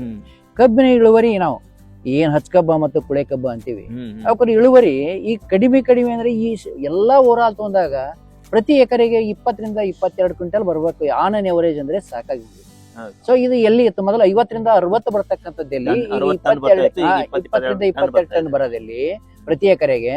ಸೊ ಏರಿಯಾ ಹೆಚ್ಚಾಗಿರ್ಬೋದು, ಕ್ಷೇತ್ರ ಹೆಚ್ಚಾಗಿದೆ, ಆದ್ರೆ ಅದರಲ್ಲಿ ಇರತಕ್ಕಂತ ಇಳುವರಿ ಕಮ್ಮಿ ಆಗಿದೆ. ಹಾಗಾಗಿ ಇದು ಒಂದು ಅದಕ್ಕೆ ಮುಖ್ಯವಾದ ಕಾರಣ. ಅವರೆಲ್ಲರೂ ಏನಾಗ್ಬೇಕು, ಜನಜಾಗೃತಿ ಮೂಡಿಸಕ್ ಮುಂದ್ ಬರ್ಬೇಕು ಅಂತ ನಾನು ವಿಚಾರ ಹೇಳ್ತಾ ಇರುವಂತದ್ದು, ರೈಟ್ ಸರ್. ಹಾಗಾಗಿ ಇವತ್ತು ಅವ್ರ ಬಳಿ ಹಣ ಇದೆ, ಒಂದು ದೊಡ್ಡದಾದಂತ ವರ್ಕ್ ಫೋರ್ಸ್ ಇದೆ, ಮತ್ತು ಜಾಗೃತಿ ಮೂಡಿಸುವಂತ ಒಂದು ಸಾಮರ್ಥ್ಯನೂ ಇದೆ. ಅಂತವ್ರು ಮುಂದಿನ ಭವಿಷ್ಯ ಎದ್ರ ಮ್ಯಾಲ ನಿಂತದಪ್ಪ ಅನ್ನುವಂತ ತಿಳ್ಕೊಂಡು ಇವತ್ತು ಮುಂದೆ ಬಂದ್ರು ಅಂತ ತಿಳ್ಕೊಳ್ರಿ, ಇದು ಕೆಲಸ ಸರಳ ಆಗ್ತದೆ ಅಂತ. ಓಕೆ, ಹಾಗಾಗಿ ಇದು ಎಲ್ಲರ ಒಳಿತಾನು ಒಳಗೊಂಡದ. ಈಗ ನಂದಿ ಸಂಪತ್ತು ಹೆಚ್ಚಿಗೆ ಮಾಡೋದ್ರಿಂದ ಯಾರಿಗೆ ಹಾನಿ ಅದನ್ನ ನೋಡೋಣ ಹೇಳಿ ವಿಚಾರ ಮಾಡಿ. ಅದಂತೂ ಇಲ್ಲ, ಯಾರಿಗೂ ಹಾನಿ ಇಲ್ಲ ಅನ್ನುವಂತ ಕಾರಣಕ್ಕಾಗಿ ಎಲ್ಲರ ಮನ್ಯಾಗ ಪೂಜೆ ಮಾಡಾಕಲ್ಲ, ಅಲ್ಲಿ ಕೂತಾನ ಪೂಜೆ ಮಾಡಿಸ್ಕೋತ. ಹಾಗಾಗಿನೇ ತನ್ನ ದೇವಸ್ಥಾನ ಕಟ್ಕೊಂಡ್ ಕೂತಾನ, ಅದಕ್ಕಾಗಿನೇ ಶಿವಾಲಯ ಇದಲ್ಲ. ಅದನ್ನ ದಯವಿಟ್ಟು ಇದನ್ನ ಏನ್ ಮಾಡ್ಬೇಕು ನೋಡುಗರು ಅರ್ಥ ಮಾಡ್ಕೊ. ಸಾವಯವ ಬೆಲ್ಲ ತಿಂದ್ರೆ ಯಾರಿಗೆ ಹಾನಿ ಇಲ್ಲ, ಆದ್ರೆ ಸಕ್ರೆ ತಿಂದ್ರೆ ಮಾತ್ರ ಹಾನಿ ಜಾಸ್ತಿ. ಆ ಕಾರಣಕ್ಕಾಗಿ ನಾವು ಈ ಒಂದು ವಿಚಾರವನ್ನು ಇಟ್ಕೊಂಡು ಇದು ಮತ ಆಗ್ಬೇಕು ಅಂತ ಮುಂದಿನ ದಿನಗಳಲ್ಲಿ ಇದು ನಾವು ಮತ ಕೊಡೋಕೆ ನಿರ್ಧಾರ ಮಾಡಿ. ಒಂದ್ ವೇಳೆ ಮತ ಆಗಿ ಇದು ಪರಿವರ್ತನೆ ಆಯ್ತು, ನಂತರ ಎಲ್ಲರೂ MLA ಗಳಾಗಿರ್ಬೋದು, MP ಗಳಾಗಿರ್ಬೋದು, ಇತರೆ ರಾಜಕೀಯ ವ್ಯಕ್ತಿಗಳಾಗಿರ್ಬೋದು, ಗ್ರಾಮ ಪಂಚಾಯತಿ ಮಟ್ಟದಲ್ಲಿ ಆಗಿರ್ಬೋದು, ರಾಜ್ಯ ಮಟ್ಟದಲ್ಲಿ, ರಾಷ್ಟ್ರ ಮಟ್ಟದಲ್ಲಿ ಆಗಿರ್ಬೋದು, ಈ ಎಲ್ಲಾನು ಒಂದಾಗಿ ನಾವು ಅದನ್ನ ಸರ್ಕಾರಕ್ಕೆ ಬಯಸುವುದಾದ್ರೆ ನಾವು ಏನನ್ನು ರೈತರಿಗೆ ನಿರೀಕ್ಷೆ ಮಾಡ್ತೀರಿ ಅಂತ ನಮ್ಮ ಸರ್. ಈಗ ಮೊದಲನೇದಾಗಿ ನಾವು ಸರ್ಕಾರಕ್ಕೆ ಮನವಿ ಮಾಡ್ಕೊಂಡಿರುವಂತದ್ದು, ಜೋಡೆತ್ತಿನ ರೈತರಿಗೆ ಪ್ರತಿ ತಿಂಗಳು 11,000 ರೂಪಾಯಿ ಪ್ರೋತ್ಸಾಹನ ಕೊಡಂಗ್ ಮಾಡ್ರಿ. ಇವತ್ತು ಎಲ್ಲರಿಗೂ ಕೊಟ್ಟಿವಿ ನಾವು ಆರ್ಥಿಕ ಭದ್ರತೆ. ಇವತ್ತು ಸಾಲಿ ಕಲ್ತ್ ಕಡ್ಯಾಕ್ ಸುಮ್ ಕೂಡ್ತಾನಂದ್ರು ಅವ್ನಿಗೆ 2-3 ವರ್ಷ 3,000 ರೂಪಾಯಿ ಕೊಡೋದು ಅನ್ನುವಂಥದ್ದು ಬಂದಿರುವಂಥದ್ದು. ಹಾಗಿದ್ರೆ 365 ದಿವಸ ದುಡಿಯವಂಗ ಮತ್ತು ಸಮಾಜನ ಒಳಿತಿನ ಜವಾಬ್ದಾರಿಯನ್ನು ಹೊತ್ತಾವ, ಅವನ ಮೇಲೇನೆ ಇನ್ನು ಸಮಾಜದ ಭವಿಷ್ಯ ನಿಂತದ, ಅವನಿಗೆ ಎಷ್ಟು ಕೊಡ್ಬೇಕು. ಹಾಗಾಗಿ ನಾವು ಬಾಳ್ ಕೇಳಿಲ್ಲ, 11,000 ರೂಪಾಯಿ ನೀಡ್ರಿ. ಯಾರು ಒಂದು ಜೋಡಿ ಎತ್ತನ್ನು ಮಿನಿಮಮ್ ಆಗಿ ಇರ್ತದೆ ಅವರಿಗೆ 11,000 ರೂಪಾಯಿ ಪ್ರತಿ ತಿಂಗಳು ಈ ರೀತಿ ನೀವು ಕೊಡಾಕ್ ಶುರು ಮಾಡಿದ್ದೆ ಆಯ್ತಂದ್ರೆ ಮುಂದಿನ ವರ್ಷನೇ ಅವು ಆ ಗ್ರಾಮದಲ್ಲಿ ಏನಾಗ್ತವೆ, ಜೋಡೆತ್ತಿನ ಕೃಷಿಕರ ಸಂಖ್ಯೆ ಡಬಲ್ ಆಗ್ತವೆ. ಅದನ್ನ ಜೋಡೆತ್ತಿನ ಕೃಷಿ ಮಾಡೋರು ಸಾಕಷ್ಟು ಜನ ಇದ್ದಾರೆ. ಆದ್ರ ಈ ರೀತಿ ಒಂದು ಆರ್ಥಿಕ ಒಂದು ಏನಿದೆ ಅವರಿಗೆ ಭದ್ರತೆ ಯಾವುದು ಇಲ್ಲ ಅನ್ನುವಂತ ಕಾರಣಕ್ಕಾಗಿ ಅವ್ರು ಕೈ ಬಿಟ್ಟು ಎಲ್ಲಿ ಆರ್ಥಿಕ ಭದ್ರತೆ ಇದೆ ಅದನ್ನ ಹುಡ್ಕೊಂಡು ಅವ್ರು ಹೊಂಟಾಗ. ಹಾಗಾಗಿ ಇಲ್ಲಿ ಏನಾಗಿದೆ ಅಂತಂದ್ರೆ ಮುಖ್ಯವಾಗಿ ಜೋಡೆತ್ತಿನ ಕೃಷಿಕರಿಗೆ 11,000 ರೂಪಾಯಿ ಕೊಡೋದು, ಮತ್ತೆ ಇನ್ನು ಪಕ್ಷಾತೀತವಾಗಿ ನಿರ್ಧಾರ ತೆಗೆದುಕೊಳ್ಳೋದು. ಮುಂದಿನ 10 ವರ್ಷಗಳವರೆಗೆ 10% ಬಜೆಟ್ ಇದಕ್ಕೇನೆ 45,000 ಕೋಟಿ ನಂದಿ ಕ್ಷೇತ್ರಕ್ಕೆ ಇಡುವಂಥದ್ದು. ಜೋಡೆತ್ತಿನ ಕೃಷಿಕರಿಗೆ 11,000 ರೂಪಾಯಿ ನೀಡೋದು. ಅದೇ ರೀತಿ ಜೋಡೆತ್ತು ಕೃಷಿ ಮಾಡ್ಕೊಂಡು ಕೆಲಸ ಮಾಡುವಂತವ್ರಿಗೆ ಏನೆಲ್ಲ ಹೊಸ ತಂತ್ರಜ್ಞಾನಗಳನ್ನ ಅಳವಡಿಕೆ ಮಾಡಕ್ ಸಾಧ್ಯತೆ ಅಲ್ಲ, ಅದಕ್ಕೆ ದುಡ್ಡನ್ನು ವಿನಿಯೋಗ ಮಾಡುವಂತದ್ದು. ಅದೇ ರೀತಿ ಗೋ ಆಧಾರಿತವಾದಂತ ಉತ್ಪನ್ನಗಳನ್ನ ಏನೆಲ್ಲ ಮಾಡಕ್ ಸಾಧ್ಯತೆ ಇದೆ ಅದಕ್ಕೆ ಪ್ರೋತ್ಸಾಹ ನೀಡುವಂತದ್ದು. ಈ ರೀತಿ ಮಾಡಿದ್ವಿ ಅಂತಂದ್ರೆ ಇದು ನಾವು ಹೇಳುವಂತದ್ದು ಇದು ಮೀನಾ ಹಿಡಿಯೋ ಕೆಲಸ. ಅವ್ರಿಗೆ ಮೀನಾ ಹಿಡಾಕ್ ಕೊಟ್ಟು ಕಳಿಸಿ ಕೊಡೋಣ ಅಂತ ಮೀನಾ ತಿನ್ಸೋದು ಬೇಡ. ಇವತ್ತು ಹೆಚ್ಚಾಗಿ ಯೋಜನೆಗಳು ಏನಾಗಿದಾವ ಅಂತಂದ್ರೆ ಆಗಿನ ಪೂರ್ತಕ ಮೀನಾ ತಿನ್ನಿಸಿ ಆ ಕಡೆ ಅವನು ಹಾನಿ, ಇಡೀ ಸಮಾಜಕ್ಕೂ ಹಾನಿ ಇವತ್ತು ಆಗ್ತಾ ಇರುವಂತದ್ದು. ಇದೇ ಪಕ್ಷ ಅಂತ ಅಲ್ಲ, ಅಂದ್ರೆ ಮತ ಬರ್ತಾವ ಅಂತೇಳಿ ಅವ್ರು ಮಾಡ್ತಾ ಇರುವಂತದ್ದು. ಇಲ್ಲಿ ತಪ್ಪು ಅನ್ನುವಂಥದ್ದು ನಾವು ಹೇಳ್ತಾ ಇಲ್ಲ. ಹಾಗಾಗಿ ಇಲ್ಲಿ ಏನಾಗ್ಬೇಕಾಗಿದೆ, ಮತ ಪರಿವರ್ತನೆ ಆಗ್ಬೇಕಾಗಿದೆ, ಇದನ್ನ ಅರಿವು ಮಾಡ್ಬೇಕಾಗಿದೆ. ನಾವು ಎದಕ್ ಪೂಜೆ ಮಾಡ್ತೀವಿ ನಂದಿಯನ್ನ, ಮತ್ತು ನಂದಿ ಆಧಾರಿತವಾಗಿ ವರ್ಷ ಪೂರ್ತಿ ಯಾಕೆ ವಿವಿಧ ಇವು ಆಚರಣೆಗಳಿದಾವೆ. ಈಗ ಮೊನ್ನೆ ಕಾರುಣ್ಯ ಆಯ್ತು, ಈಗೇನಾಗಿದೆ ಅದಕ್ಕಿಂತ ಮುಂಚೆ ಈ ಒಂದು ಮಣ್ಣೆತ್ತಿನ ಅಮಾವಾಸ್ಯೆ ಆಯ್ತು. ಮಣ್ಣೆತ್ತಿನ ಅಮಾವಾಸ್ಯೆ ಆದ ಕೂಡಲೇ ಗುರುವಿನ ವಾಹನ ಅಂತಂದ್ರೇನೆ ನಂದಿ, ಶಿವನ ವಾಹನ ಅಂದ್ರೆ ನಂದಿ. ಅವನ ದಿನ ಯಾವುದು, ಗುರು ಪೂರ್ಣಿಮೆ. ಹೌದಾ? ಹಾಗಿದ್ರೆ ಇದನ್ನ ಯಾಕೆ ಆಚರಣೆ ಮಾಡ್ತೀವಿ? ಈ ರೀತಿ ವರ್ಷ ಪೂರ್ತಿ ಸುಮಾರು ನಾವು ಆಚರಣೆಗಳನ್ನ ನಾವು ಗುರುತಿಸ್ಬೋದು. ಇವತ್ತಿನ ದಿವಸ ಯಾಕೆ ಮಾಡ್ತೀವಿ ಅನ್ನೋಂಥದ್ದು ಒಂದ್ಸರಿ ಎಲ್ಲರೂ ಕೂಡ ಚಿಂತನೆ ಮಾಡಿ ಏನ್ ಮಾಡ್ಬೇಕಾಗಿದೆ, ಮೊದಲ ಆದ್ಯತೆ ಇದಕ್ಕೆ ನೀಡಿ ನಾವು ಮತ ಕೊಡಕ್ಕ ನಾವು ತೀರ್ಮಾನ ಮಾಡೋಣ, ಆಮೇಲೆ ಮುಂದಿನ ವಿಚಾರ ಮಾಡೋಣ ಅನ್ನೋಂಥದ್ದು ಅಂತು ಅಂತಂದ್ರೆ ಏನೆಲ್ಲ ಬದಲಾವಣೆಗಳಾಗ್ತಾವು. ನೀವು ಏನು ಮಾಡ್ಕೊಳಕ್ಕಾಗಲ್ಲ. ಕೊನೆಗೆ ಒಂದ್ ಮಾತು, ಇದು ಅನುಷ್ಠಾನ ಆಗಿದ್ದೇ ಆಯ್ತು, ನಂದಿ ಸಂಪತ್ತು 10 ಪಟ್ಟು ಹೆಚ್ಚಿಗೆ ಆಯ್ತೆ ಅಂತ ತಿಳ್ಕೊಳ್ಳೋಣ. ಏನಾಗ್ತದೆ ಗ್ರಾಮಗಳಲ್ಲಿ? ಮೊದಲನೇದಾಗಿ ಸರ್, ರೈತರ ಜಮೀನುಗಳು ಉಳಿತಾವ, ಫಲವತ್ತತೆ ಜಾಸ್ತಿ ಆಗ್ಲೇಬೇಕು. ಅದರ ಆಧಾರಿತವಾಗಿ ನಾವು ಕೃಷಿ ಮಾಡಿದ, ಇದು ವೈಜ್ಞಾನಿಕವಾಗಿ ನಾ ಹಿಂದೆ ಹೇಳ್ತಾ ಇರೋದು. ಎರಡನೇದಾಗಿ ಹರಿದೇ ಇರುವಂತ ಹಳ್ಳಗಳು ಹರಿಯಾಕ್ ಶುರು ಮಾಡ್ತಾವ, ಯಾಕಂದ್ರೆ ಭೂಮಿ ನೀರು ಹಿಡಿದುಕೊಳ್ಳುವಂತ ಸಾಮರ್ಥ್ಯ ಬರ್ತದೆ. ಇನ್ನು ಮೂರನೇದು ಏನಾಗುತ್ತೆ ಅಂತಂದ್ರೆ, ಒಳ್ಳೆ ಭೂಮಿಯಲ್ಲಿ ಆಹಾರ ಉತ್ಪಾದನೆ ಮಾಡಿದ ಅಂದ್ರೆ ಅದ್ರ ಶಕ್ತಿ ಇದ್ದೇ ಇರ್ತದ, ಅದನ್ನ ತಿಂದೋರಿ ನಮಗೂ ಶಕ್ತಿ ಬಂದೇ ಬರ್ತದೆ, ನಮಗ ಆರೋಗ್ಯ ಹೆಚ್ಚಿಗೆ ಆಗಿ ಆಗ್ತದೆ. ಅದಕ್ಕೆ ಆಸ್ಪತ್ರೆಗೆ ಹೋಗೋರ್ ಸಂಖ್ಯೆ ಕಡಿಮೆ ಆಗ್ತದೆ. ಆಸ್ಪತ್ರೆಗೆ ಹಣ ವಿನಿಯೋಗ ಏನ್ ಮಾಡಕತ್ತಾರಲ್ಲ ಇವತ್ತು ಸಮಾಜದಲ್ಲಿ, ಅವ್ರು ಎಲ್ಲರದು ಏನಾಗ್ತದೆ, ತಮ್ಮ ಮನ್ಯಾಗ ಹಣ ಉಳಿತದೆ. ಇನ್ನು ನಾಲ್ಕನೇದು ಏನಂತಂದ್ರೆ, ಬಹುಬೆಳೆ ಪದ್ಧತಿ ತಾನಾಗೆ ಉಳಿತದೆ. ಏನು ಹೇಳುದೇ ಬೇಕಾಗಿಲ್ಲ, ಜೋಡೆತ್ತಿದ್ದು ಅಂದ್ರೆ ತಾನಾಗೆ ತಿಳಿಸ್ತದ ಬಹುಬೆಳೆ ಪದ್ಧತಿ. ಮತ್ತು ಜೋಡೆತ್ತಿದ್ದು ಅಂತಂದ್ರೆ ಒಂದಿಷ್ಟು ಗಿಡ ಮರಗಳ ಒಡ್ಡಿನ ಉಳಿದಿರ್ತಾವ, ರೈಟ್ ಸರ್. ಮತ್ ಜೋಡೆತ್ ಉಳಿತು ಅಂತಂದ್ರ ಗೋ ಸಂಪತ್ತು ತಾನಾಗೆ ಉಳಿತದೆ. ಗೋ ಸಂಪತ್ತು ಉಳಿತು ಅಂತಂದ್ರ ನಮಗ ಹಾಲು, ಮೊಸರು, ಮಜ್ಜಿಗೆ ಇವೆಲ್ಲ ಹಳ್ಳಿಗಳಲ್ಲಿ ತಾನಾಗೆ ದೊರಕಿರ್ತದೆ. ಮತ್ತ ಅದು ಉಳಿತು ಅಂತಂದ್ರೆ ತಿಳ್ಕೊರಿ, ಇವಕ್ಕ ನಾವು ಸಂಸ್ಕೃತಿಯ ಒಂದು ಪ್ರತೀಕವಾಗಿ ಏನೇನು ಆಚರಣೆ ಮಾಡಾಕತ್ತೀವಿ, ಇವೆಲ್ಲ ಆಚರಣೆಗೆ ಒಂದು ಮಹತ್ವ ಬರ್ತದೆ ಗ್ರಾಮಗಳಲ್ಲಿ. ಮತ್ತೆ ಇವೆಲ್ಲಾನು ಉಳಿತು ಅಂದ್ರೆ ಇತರ ಉದ್ಯೋಗಗಳು ತಾನಾಗೆ ಸೃಷ್ಟಿ ಆಗ್ತಾವ. ಇತರ ಉದ್ಯೋಗಗಳ ಸೃಷ್ಟಿಯಾಗಿ ಎಲ್ಲರೂ ಒಂದು ಶಾಂತಿ ನೆಮ್ಮದಿ ಇತ್ತು ಅಂತಂದ್ರೆ ಪ್ರಜಾಪ್ರಭುತ್ವ ವ್ಯವಸ್ಥೆಗೆ ಒಂದು ಮಾನ್ಯತೆ ಬರ್ತದೆ. ಎಲ್ಲಿ ಶಾಂತಿ ನೆಮ್ಮದಿ ಇರೋದಿಲ್ವೋ ಅಲ್ಲಿ ಖಂಡಿತವಾಗಿ ಪ್ರಜಾಪ್ರಭುತ್ವ ವ್ಯವಸ್ಥೆಯನ್ನು ನಾವು ಅನುಷ್ಠಾನ ಮಾಡಕ್ ಸಾಧ್ಯತೆ ಇಲ್ಲ. ಇನ್ನು ಕೊನೆಗೆ ಬಂದ ಏನಾಗ್ತದೆ, ನಾವು ನಂಬಿರುವಂತ ಎಲ್ಲಾ ಧರ್ಮ ಆಗಿರ್ಬೋದು, ಒಂದು ನೀವು ಹಿಂದೂ ಧರ್ಮ ಆಗಿರ್ಬೋದು, ಅದೇ ರೀತಿ ವೀರಶೈವ ಲಿಂಗಾಯತ ಧರ್ಮ ಆಗಿರ್ಬೋದು, ಈ ಒಂದು ಭಾರತ ದೇಶದಲ್ಲಿರುವಂತದ್ದು ಏನು ಮುಸಲ್ಮಾನ ಧರ್ಮ ಆಗಿರ್ಬೋದು, ಇತರ ಯಾವೇ ಹೇಳ್ರಿ ನೀವು ಅಂತಂದ್ರೆ ಎಲ್ಲವೂ ಕೂಡ ಏನಾಗ್ತದೆ, ಅವರು ಒಂದು ಒಳ್ಳೆ ಬೆಲೆ ಬಂದು ಅವರು ಕೂಡ ಏನಾಗ್ತದೆ, ಒಳ್ಳೆ ಜೀವನವನ್ನು ಕಟ್ಕೊಳಕ್ ಖಂಡಿತವಾಗಿನೂ ಕೂಡ ಸಾಧ್ಯತೆ ಇದೆ. ಹಾಗಾಗಿ ಇದು ಎಲ್ಲರೂ ಒಳಿತು ಇದರಲ್ಲಿ ಒಳಗೋದು. ಸಾಕಷ್ಟು ವಿಚಾರಗಳನ್ನ ಈ ಗುರುಪೂರ್ಣಿಮೆ ಅಂಗವಾಗಿ ನಂದಿ ಕೂಗು ಅಭಿಯಾನದ ಅಡಿಯಲ್ಲಿ ಸಾಕಷ್ಟು ವಿಚಾರಗಳನ್ನು ತಿಳಿಸಿದ್ರಿ. ಮತ್ತು ಇದೇ ತರ ತಮ್ಮ ಕಾರ್ಯ ಮುಂದುವರಿಲಿ, ಜನಜಾಗೃತಿ ಮೂಡ್ಲಿ, ಜನರು ಇದ್ರ ಹೆಚ್ಚು ಬಗ್ಗೆ ಆಸಕ್ತಿ ತಗೊಂಡು ಸಾಕಷ್ಟು ಪ್ರೇರಿತರಾಗಿ ನಂದಿ ಕೃಷಿ ಹೆಚ್ಚಾಗ್ಲಿ ಅಂತ ನಾವು ನೀವೆಲ್ಲರೂ ಹಾರೈಸಿ, ಇವತ್ತು ಸಿದ್ದೇಶ್ವರ ಅಪ್ಪಾಜಿ ಅವರ ಕೃಪಾ ಕಟಾಕ್ಷೆಯಿಂದ ಈ ಅಭಿಯಾನ ಸದಾ ಕಾಲ ಹೀಗೆ ನಡೆದು ಜನರಿಗೆ ಒಂದು ತಾವು ಅನ್ನತಕ್ಕಂಥ ಒಂದು ವ್ಯವಸ್ಥಿತವಾಗಿ ಅವರಿಗೆ ಸಹಾಯಧನ ದೊರಕಿದ್ದೇ ಆದ್ರೆ ತಮ್ಮ ಅಭಿಯಾನ ಸಾಕಾರವಾಗ್ತದೆ ಅನಿಸ್ಕೊಂಡು ತಮಗೆ ನಾನು ತುಂಬ ಹೃದಯದ ಧನ್ಯವಾದಗಳನ್ನು ಅರ್ಪಿಸ್ತೀನಿ. ಧನ್ಯವಾದಗಳು ಸರ್.